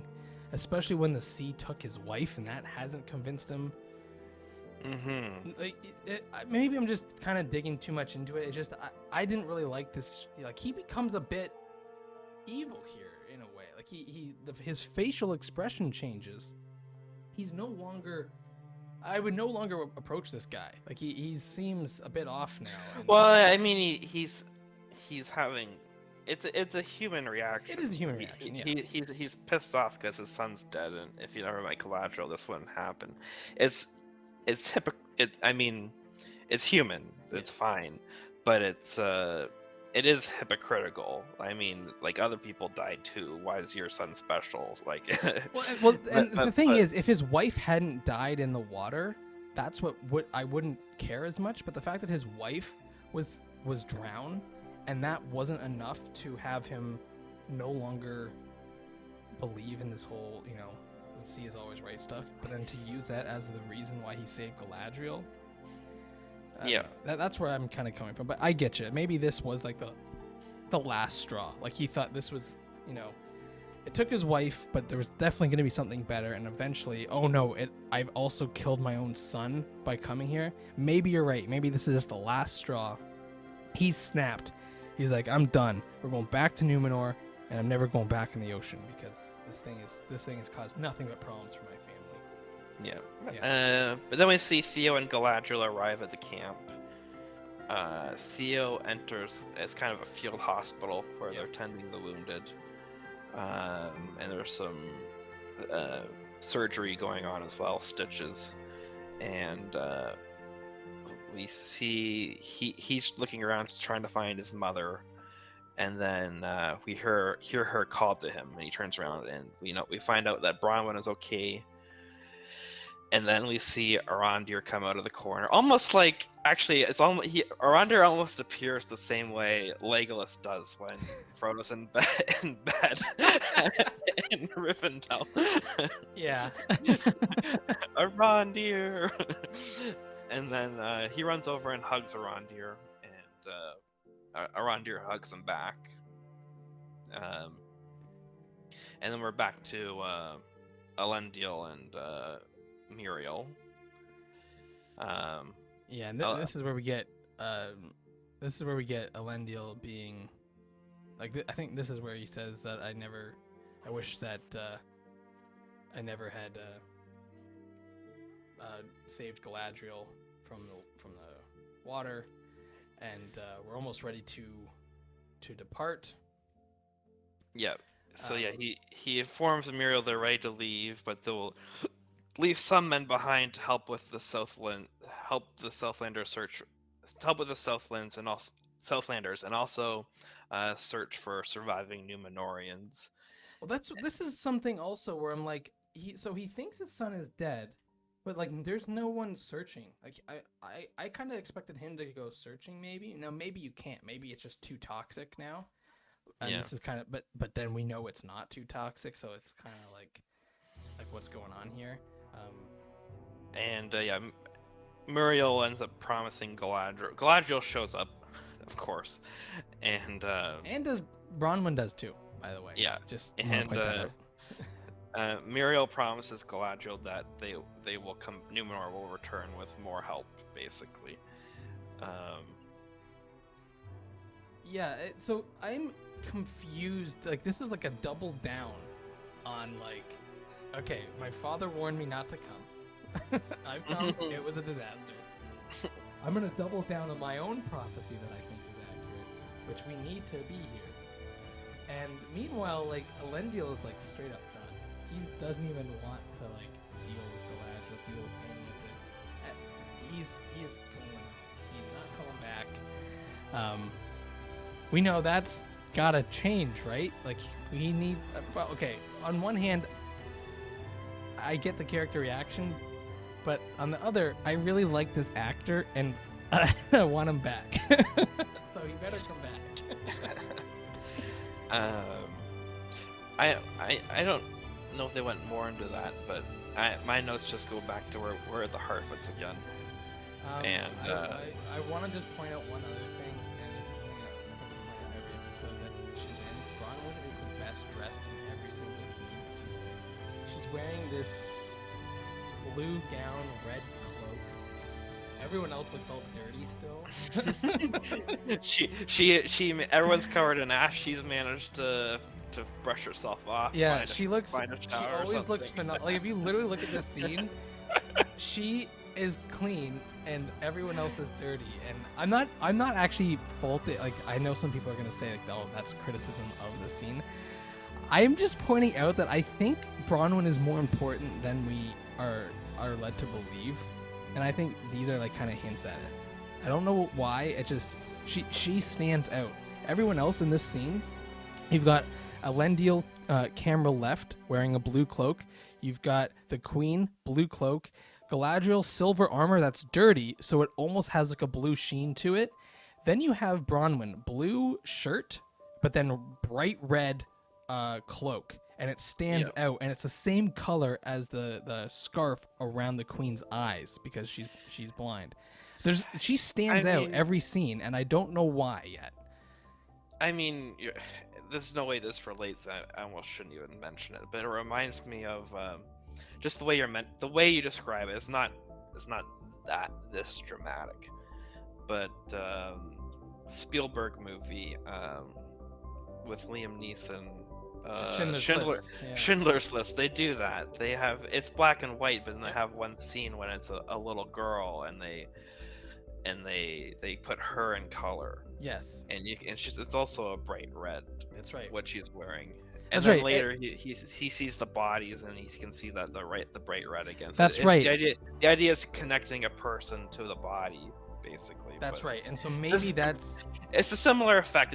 I think they're going for something completely. No, different. actually, that could end up being like, because like there's a lot of characters that need to become something else, eventually, and this whole time when we're talking, we're trying to figure out, what's gonna be that thing that pushes them over the edge. As we see here, Elendil is now a completely different character, a character that I no longer. He's no longer my favorite character if he's gonna be this way. I know he's sad, and I'm sad for him too. The problem is I know Isildur's fine, so it's hard for me. Right, we all know he's fine. Yeah, and also it's confusing that no one's. So I guess that's the thing, because you're right. It's right to criticize that this is not us. There's nothing, unless you're a total, like, not even a normie, less than a normie. Yeah, you have to have zero understanding of anything Lord of the Rings. To you've know never seen the original trilogy, you've never seen the Hobbit movies, you've never even come across a video game of it. Like, you would have to literally not know anything about this to have some tension of whether Isildur is alive or not. Like, I've not met anyone who doesn't know who Isildur is, and I've met a lot of people who don't know anything about Lord of the Rings other than they can name a few of the characters, and when they hear the name Isildur, they're like, oh, that's Aragorn's dad. Like, that's wrong, but it's close enough that, like, you know what I mean?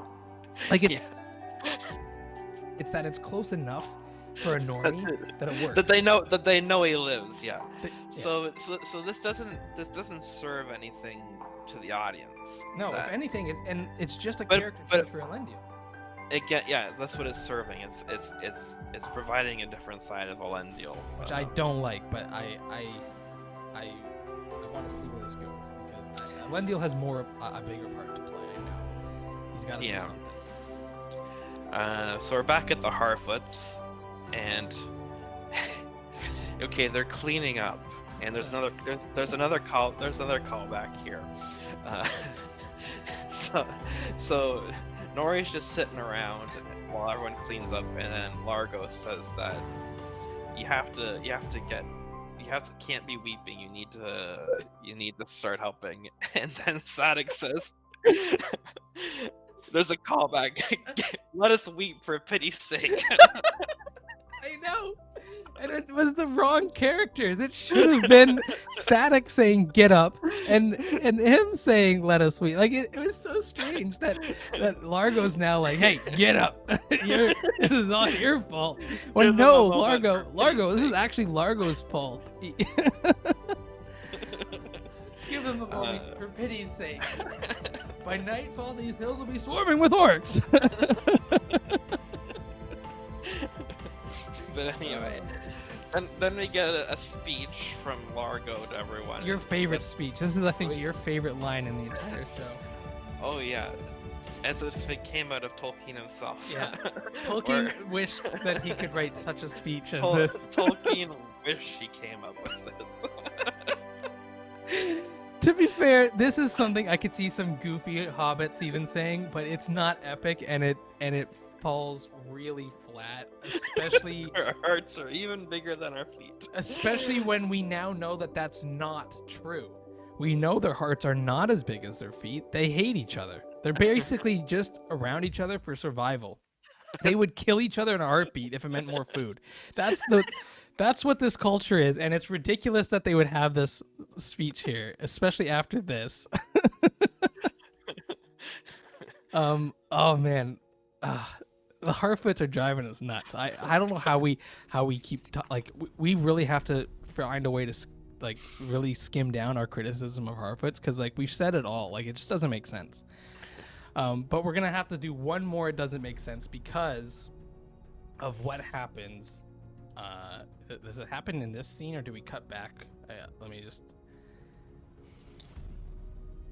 just see here. I think we cut back. No, it does happen here. Okay. Well, basically, Nori decides to go after Meteor Man to warn him, and then Poppy volunteers. I will say she does that based on this speech that her dad just gave, that our hearts are bigger than our feet. So that's what convinces her that she has to go protect her friend. Then, the town's elders are like, "Oh yeah, you're right. We gotta help each other." It's ridiculous. Maybe we should help each other. Yeah. Yeah, maybe we should. Well, Poppy going makes sense because she's her friend and she's been with her the whole time. Yes, Poppy and then, going. I guess that makes sense. And I guess Goldie going because that's her mom. You can't bring Dilly; she's too young. Largo's still injured, so he can't go. But then Sadek going too is like, huh? So I thought it was going to be her entire family going. I thought But Sadek does justify it, saying, "Well, we're all gonna die anyway." So this is the thing I was coming out too. Okay, let me get this straight. Sadek thinks there's no hope now, so now he just straight up doesn't care. That is not even inspiring in the least, and it's ridiculous. There is tons of hope. They didn't burn the trees, like you pointed out, so they can maybe it's a little subversive. Maybe Sadek only wants to go because he thinks Meteor Man can solve their problems. Maybe, but I still don't get it. None of this. Honestly, I wanted Nori to go off with her friend, and that's it. Just be done with the Harfoots. Straight up Frodo and Sam it. Yeah. Or you can bring her dad too, because I kind of like him, even though he's got a bad speech. Okay. Goldie's. We don't have enough of her. And she's not. She's a basic Harfoot. Let's put it that way. We've already established that her dad is actually an engineering type Harfoot, right? And optimistic and kind of silly, but the mom's she's conservative. She's very much okay, we stay together, and we kill people if we need to so that we can eat more. Yeah, her mom is straight up like part of this town. Like she fully integrated into it. She's believes in how it operates. But the dad and Nori are both kind of outsiders. So it would make more sense for him to come. And I was like, sure, you can even bring the whole family if you really wanted to. So it could literally be Nori's family and her friend chasing after Meteor Man. But to bring Sadek, why? I mean, Sadek's like the navigator of the group. That's what they say. Like they call him the trail finder. Sure, I know. There's another piece of lore that we're never gonna understand. You need a trail finder with you. The trail finder. I mean, how like? What does that mean? What trail? If you can spot a footprint, then you're fine. Like Sadek has done nothing to show us he knows how to find trails. And in fact, hearing how many people died because of his journeys, I mean, I'm not sure he's the greatest trail finder that we have here. Yeah. In fact, what's her name's family died in an avalanche. That's his fault too. He led them through an avalanche. Yeah. But yeah, then they go. Yeah, we're gonna have to just really start saying, all right, Harfoot stuff, and then just like listing it, because like it just doesn't make sense to me. I can't do it. I like a few of their characters, and they sometimes have some funny dialogue. Like there's a scene at the very beginning of the episode when Largo says, "We're here," and then the wife is like, "You said that 3 times already." I'm like, okay, that's a funny idea. Like, you know, we've all done that in like a long car ride. That's kind of fun, but like, that's all. Like that's all you need, right? Like that's all you need. Or like in the previous episode or 3 episodes ago when they kicked him out, he's like, "Oh, you have to be at the back of the caravan." Back or the middle back. Like that's it's kind of dumb, kind of fun. I don't mind it that much. But we don't need all these people. Like just a few of them is enough. Like that's why in Fellowship, well, even the plan's not like, what are they gonna do? Like so yeah, essentially, imagine you're right. They're not gonna be able to keep up with No. with Meteor Man and the cultists, The and cultists, they're not yeah. and they're not gonna add anything to this battle. So the Meteor Man has an entire day's head start. The cultists have teleportation potentially, and are now like half a day or maybe a full day's head start. They walk faster, and they're going to a human village, presumably. There's no way you catch up to tell the Meteor Man that these cultists are coming. You're right. You're straight up no way. So I don't even understand the thing. But even if Nori is going to be dumb like this and be like, I have to go and try, you know, like it's hopeless, but I have to try. I would respect that. That's a common trope in movies. Why is Sadek going? He hates Nori. He hates the Meteor Man. He hates all this stuff. It doesn't make sense. And the townsfolk are now like, oh yeah, we protect each other. Like, no, you don't. You kill each other. It doesn't make sense. So I'm just gonna have to go with it and be like, I will never understand Harfoot culture.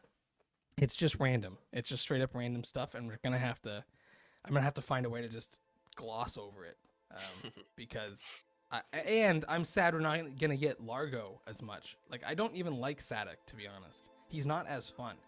Right, but it's a famous actor. So gotcha. That's also they have to use him. So Gotcha. That's why. I see. Did not realize that. I didn't know if any of these people were famous actors. He's knighted. He's Sir Lenny Henry. Yeah. Oh, okay. Well, there you go. So Sir Lenny Henry, leading his merry band of hobbits, Harfoots, there's 4 of them, by the way. That's a nice number of hobbits to have on a journey. 4. Where are we going on this quest? Ding. You're gonna need some people of intelligence. That rules you out, Nori. So we're back with Numenor as they depart. Yeah, they're on the ship. That's what I have. Muriel's blindfolded on a ship. Now I will say the blindfold is kind of odd, right? Because she said she didn't want people to know. I think she just I did see other people criticizing that. I think she just didn't want people to know at that moment. I think they know now because it's obvious. Galadriel saw her with the blindfold, knew she was. Hey, you're just wearing a blindfold for fun. That's cool. Yeah, that's a cool look. I'm gonna try that out. Me too. Me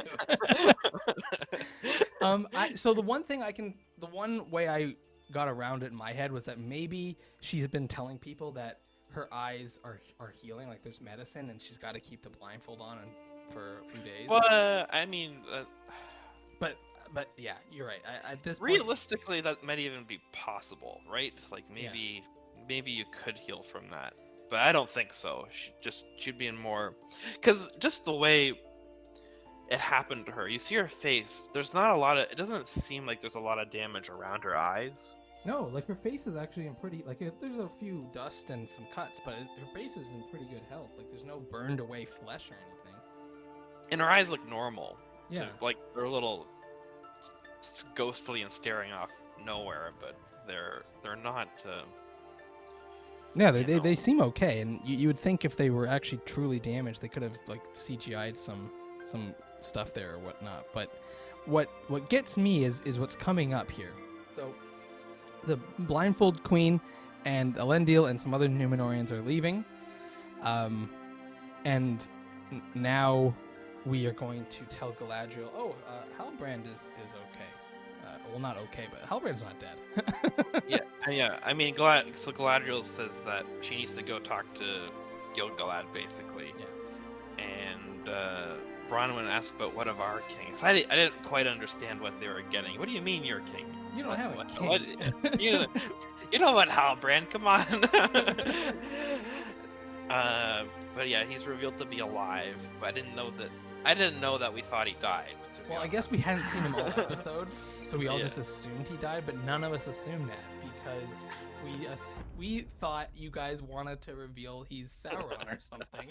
So like we're like, he's not dead. In fact, he's probably living it up with the orcs right now, for all I know. Right, but Bronwyn says that they'll go live. The Southlanders will go to live at Pelargir at the mouth of the Anduin, which is an old Numenorian colony. So that's new. We didn't know, in the lore they did, but we didn't know at this point that Numenor had colonies in Middle Earth. It seems like maybe they used to have colonies, but they've kind of. Well, I guess gone similar back to like the elves had established those like watchtowers. Numenor was fighting with the elves, right? So maybe they did have some colonies while the battles were happening, while the war was raging. Yeah, an old colony. So that could be from back when there was that. Yeah. The war with Morgoth. Okay, so they go back to the camp. Halbrand is alive, and here's the callback. He needs elvish medicine. Right. There's a callback for elvish medicine. Why don't we get the queen some elvish medicine and cure her eyesight? Maybe the elvish medicine can't do anything. Maybe, that's no good. It can't cure eye stuff. You're done. But Halbrand, he's about to die. We can cure him, no problem. Let's bring him from the Southlands all the way up to Gil-galad. Right. Well, that was strange because you find him sick.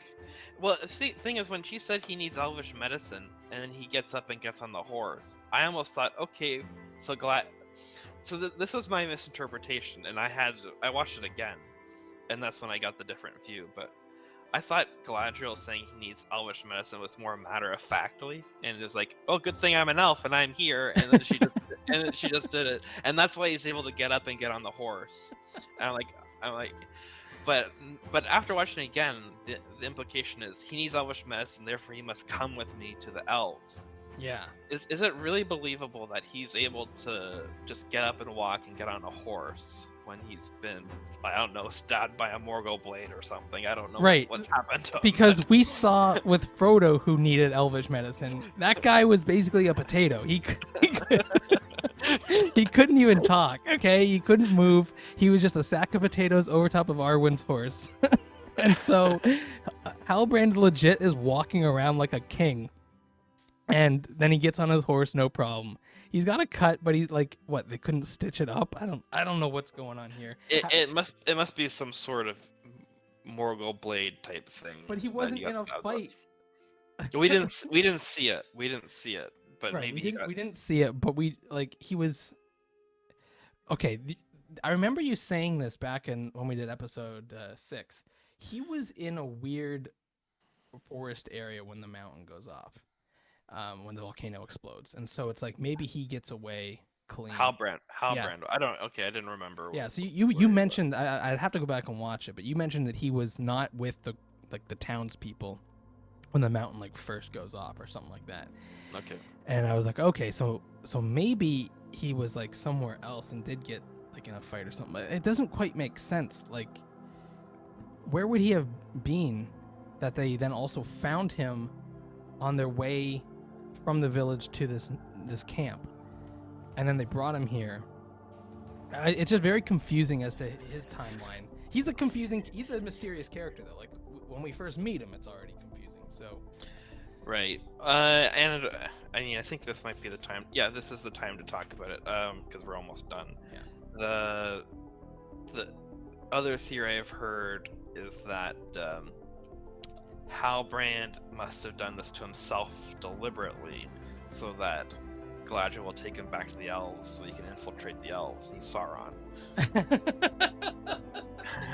Everything that happens with Halbrand, it's like, oh, he's Sauron.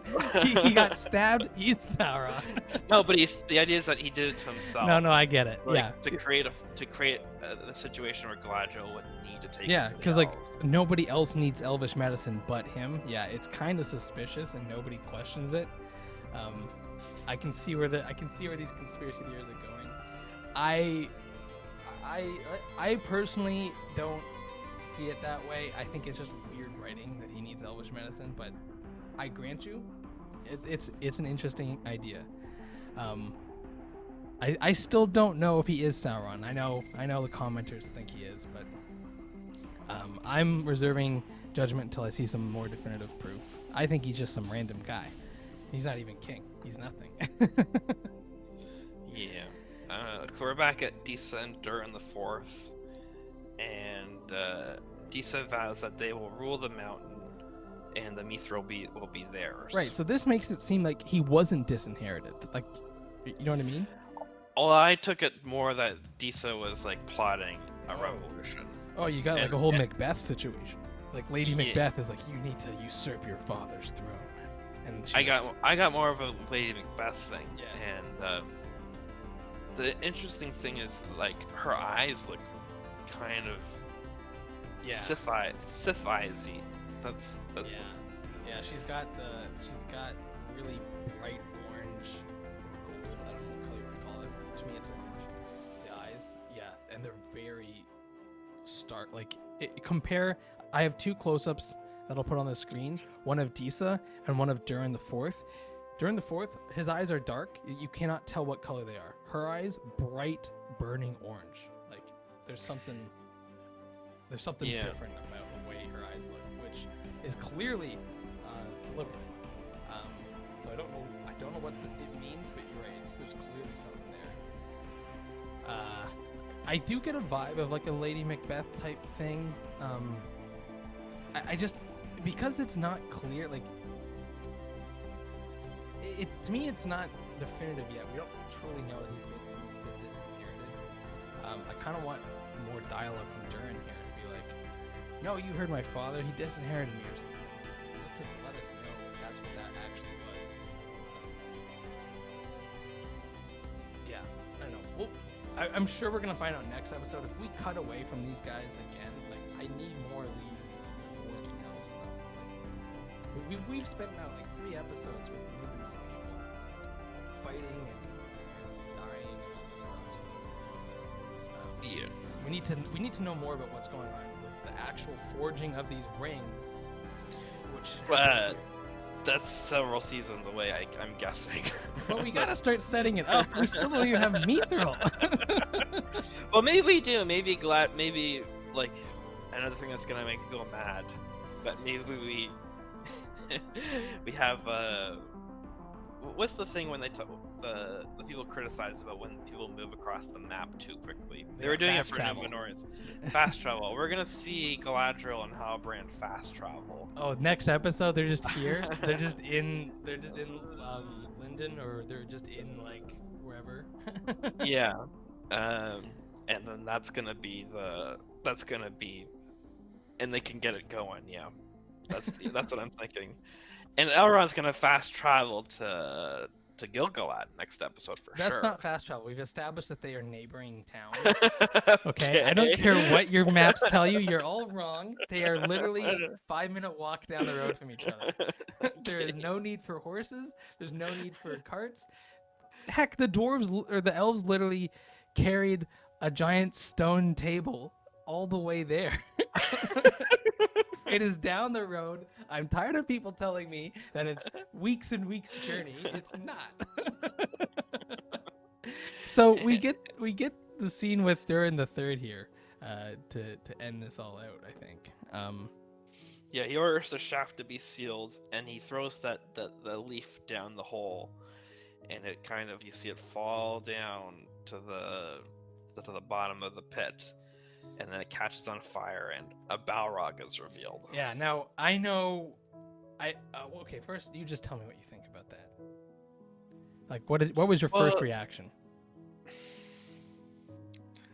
Well, it's supposed to be hibernating. That's kind of what I thought too. So it's literally just in a cave awake, waiting to be discovered. Or did the leaf wake it up? Because it was a elf. It was a leaf from that elf tree. I don't think so, because I think all the tremors were being caused by the Balrog itself. Or maybe the tremors were waking it up. Maybe, you know. And then the leaf was like the last straw. And that's like, okay. You're gonna first tremor, like make all these tremors, and then you're gonna throw an elf leaf at me? How dare you? So what I will say is, you and I both said this would be a mistake. Well, I do wonder though. Maybe they don't do anything with it. Maybe it's literally just a cameo, and the Balrog just he like wakes up, roars, and then he goes back to sleep. It's possible that it's possible. This has nothing to do with the plot, and it's just a nod. It's a. I see. Oh man, I don't even know how I would feel about now that you've established there's a Balrog right there and it's basically awake. I mean, but we knew there was a Balrog there. But we didn't know it was awake. Like we knew it was deep down. We didn't know how close they were though. Like now we know they're super close. Yeah. Like you could almost look out that little hole and see it. I kind of like the idea. I mean, they've reached the Balrog. They have reached the Balrog. It's they've entered the cave that the Balrog lives in. Yeah. The question is, does the Balrog come up that? Like, would the Balrog care enough to go up that cavern and into the Hall of the Dwarves, or would it just sit down here waiting for them to get down to its level? Yeah. I don't know. But also, the idea that the dwarves dug too greedily and too deep when actually it was Elrond's fault. It changes. It changes that. It changes. That's a big change. It wasn't about the dwarves being greedy. It was actually about the dwarves. Okay, we need to help the elves, so let's get this mithril for them. So like it actually turns what was kind of karma for being greedy into like, I try to do the right thing, but something really bad happened. Yeah, it's almost punishment for helping elves. Like everyone who tries to help elves. Well, it could be a punishment of the Valar. Like you like Durin the Third was right. This is the natural course. They're meant to lose their immortality now, and they need to go. They need to go away, or die, and the Valar have put that Balrog there to punish the dwarves for like defying their fate, basically. Yeah. But that's a real big change. That is a huge change, and it's the one that I think hits me the hardest, because I'm trying to compare. I know I don't care that these are not the same projects and people working on them, but because the thing is, Durin the Third, it would be the opposite of greedy, because that's right. He knows all the Mithril's there, and he's like, no, we're not gonna go there. That's right. And the fact that Durin the Fourth isn't even doing it. I mean, he did show us that he was a little bit greedy, because he did put 4 dwarves at risk trying to dig mithril in one of the other caverns.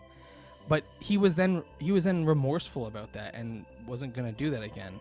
to then say years later that And he only did it to help Elrond. Yeah. He didn't do it because he wanted the mithril for himself. yeah, That to then was- say that all of this is because the dwarves are dug too greedily and too deep, it is not. No, it's not even close to being accurate.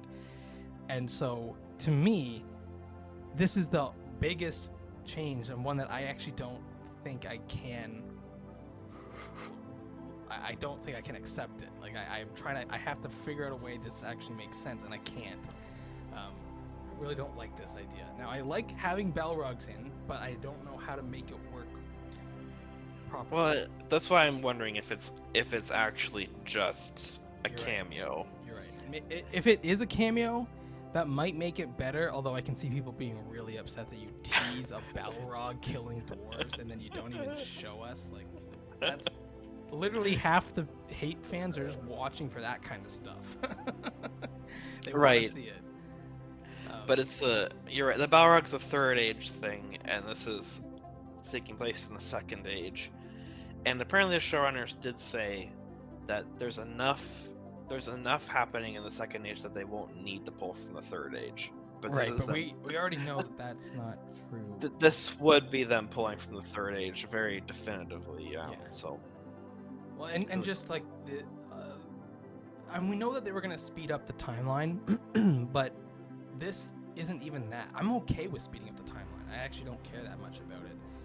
This is, it wrecks a very powerful scene in the original trilogy. And again, I know that they're not the same thing, but you can't help but see this as a prequel to that. And so, if you're going to make changes, they better be small changes. This is a massive change to me, and one that. Well, and the fact that the Balrog looks exactly like the Peter Jackson Right. Balrog.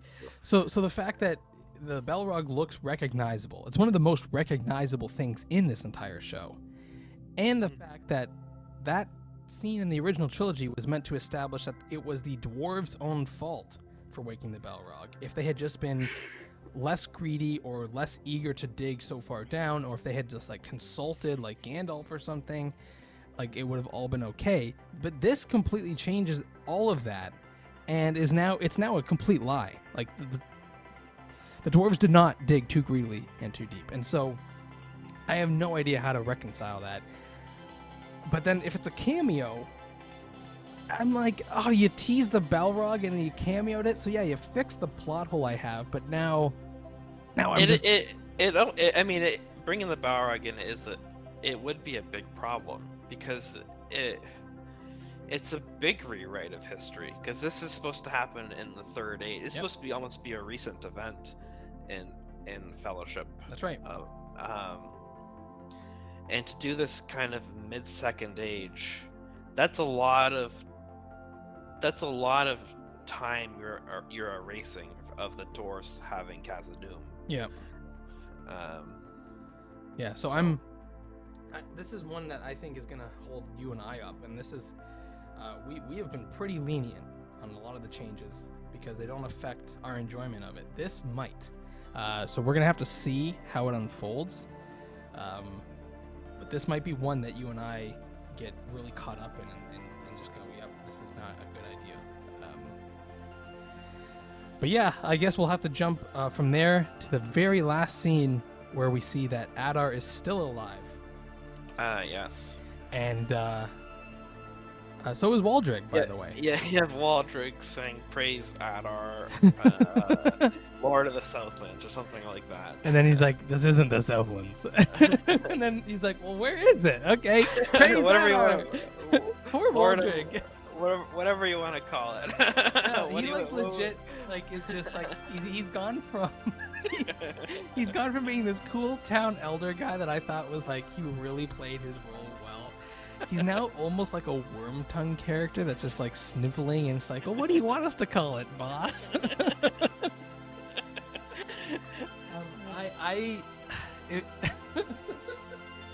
This character is just, I want him to stick around, but at the same time, like, what is his deal? He's weird now.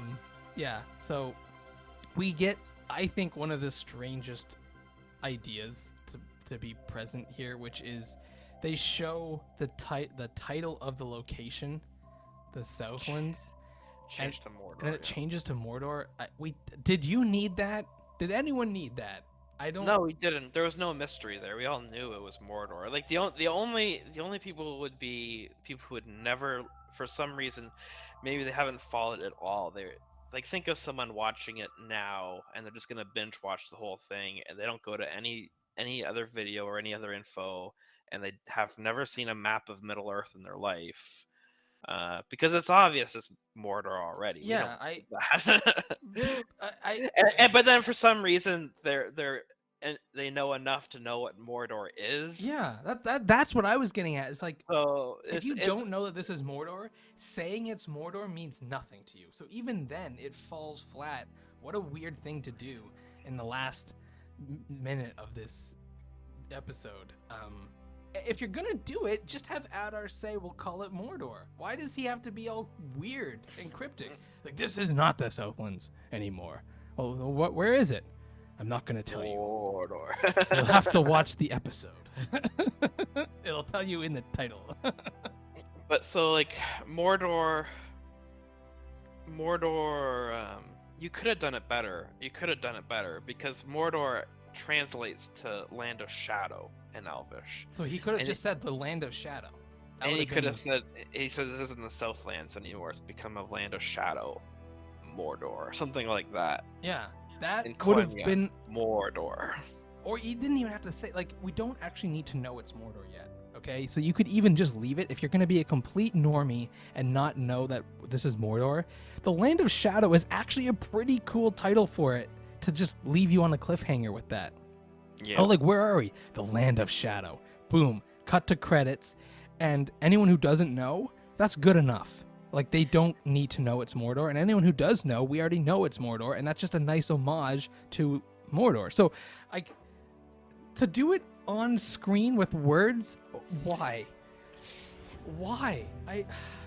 Or even do it as a map change. Map That change. Boom.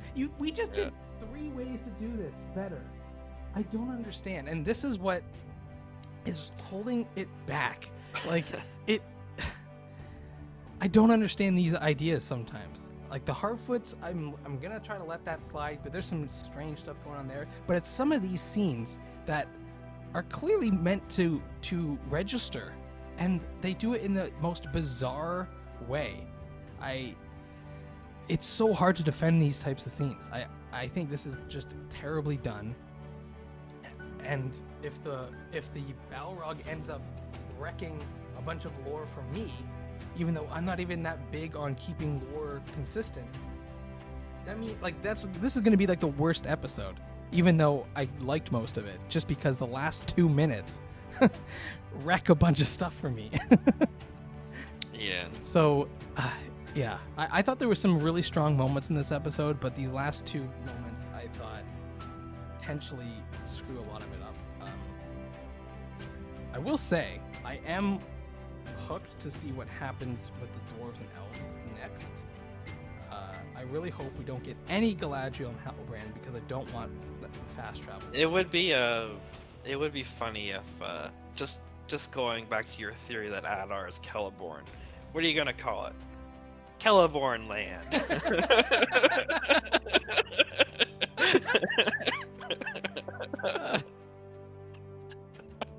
Oh my goodness, yeah. I also theory.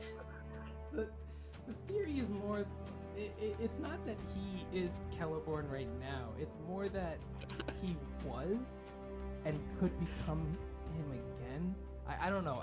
I'm still kind of playing with it, but like the fact that he's still alive, even though he was tied up in a barn that was hit by fire rock from a volcano, I just thought, okay, there's a reason they're keeping this guy alive. That's sort of where my theory goes. I still like Waldrick as being Sauron, but I can't really, like, the way he acts now, it's kind of gone. Okay. I'm now out of that theory.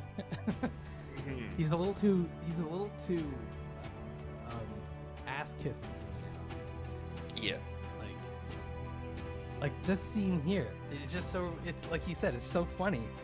He's like, praise Adar, Lord of the Southlands, and Adar's like, it's not the Southlands anymore. He's like, praise Adar. It's like, What the heck? Why? Why you gotta do my second favorite character? I will say, I think Elrond is growing. Elrond and Durin the Fourth are really growing on me too. I really when they're together, their characters are really fun to be around. When they're apart, it's not so much. Like when Elrond's with other elves, it's kind of like, it's not that I hate Elrond, it's just that I just don't like what's happening. I don't like the scenes. I don't like how they, like, because we've already established, like, there's some weird plan going on with Gil-galad, right? Like, it's kind of weird how his plan to pull all the elves back and send some away, and just, like, what is he even doing? And now what's he gonna do? Is he gonna attack the dwarf? Like, so, yeah. All in all, though, I think this one had a lot more story for people to get behind. Like, it pushed the story along a lot more, at least in terms of the elves and dwarves. But even with the with the establishment of Mordor here, and the Harfoots. Is Waldreg the only human left alive Oh no, I think of so. of the Southlanders who defected? Yeah. So what is that gonna mean? Oh, but like, what's his plan? Like, he's like, I don't know. How is it? Doesn't. I don't know. I know it doesn't make sense, because so he obviously survived because he was far enough away and he was the one that, like, released the water. But yeah, he's now the only human alive. At any moment, like, Adar does not seem to like him very much. At any moment, he can just kill him. So, like, he's in a really tight pickle. I know he's, like, trying to please Adar and he's, like, failing miserably because he's just, like, kissing his ass. But like, he should be, like, very lonely, being the only human left. He's surrounded by orcs. There's no way orcs are gonna socialize with him. No. And he's the one. He's just one human there, and yeah, it's very. It's not a good outcome for him. Let's put it that way. Like, he's best off just trying to escape at this point. Just being like, in the middle of the night, being okay, I'm gonna get out of here.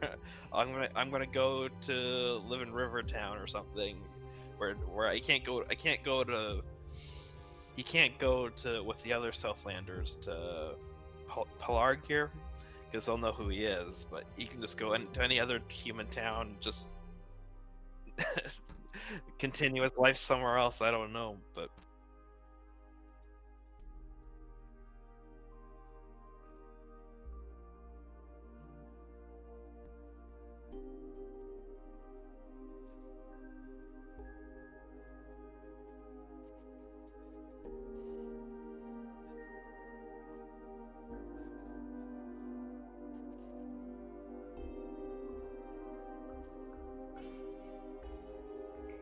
Oh, he's gonna be dead of cancer in a year, Yeah. probably. Yeah. So, like, you're right. This whole thing is just, what do you do?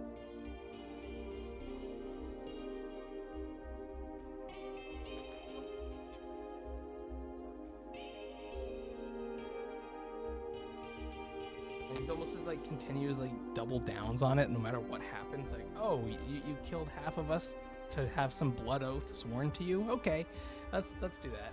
Oh, you're gonna send us into battle first as meat shields? Oh, okay, let's do that. Like, oh, you're gonna blow up all the towns around here and make a big smoky, cloudy mess called Mordor? Okay, let's go along with it. Like, he just keeps going.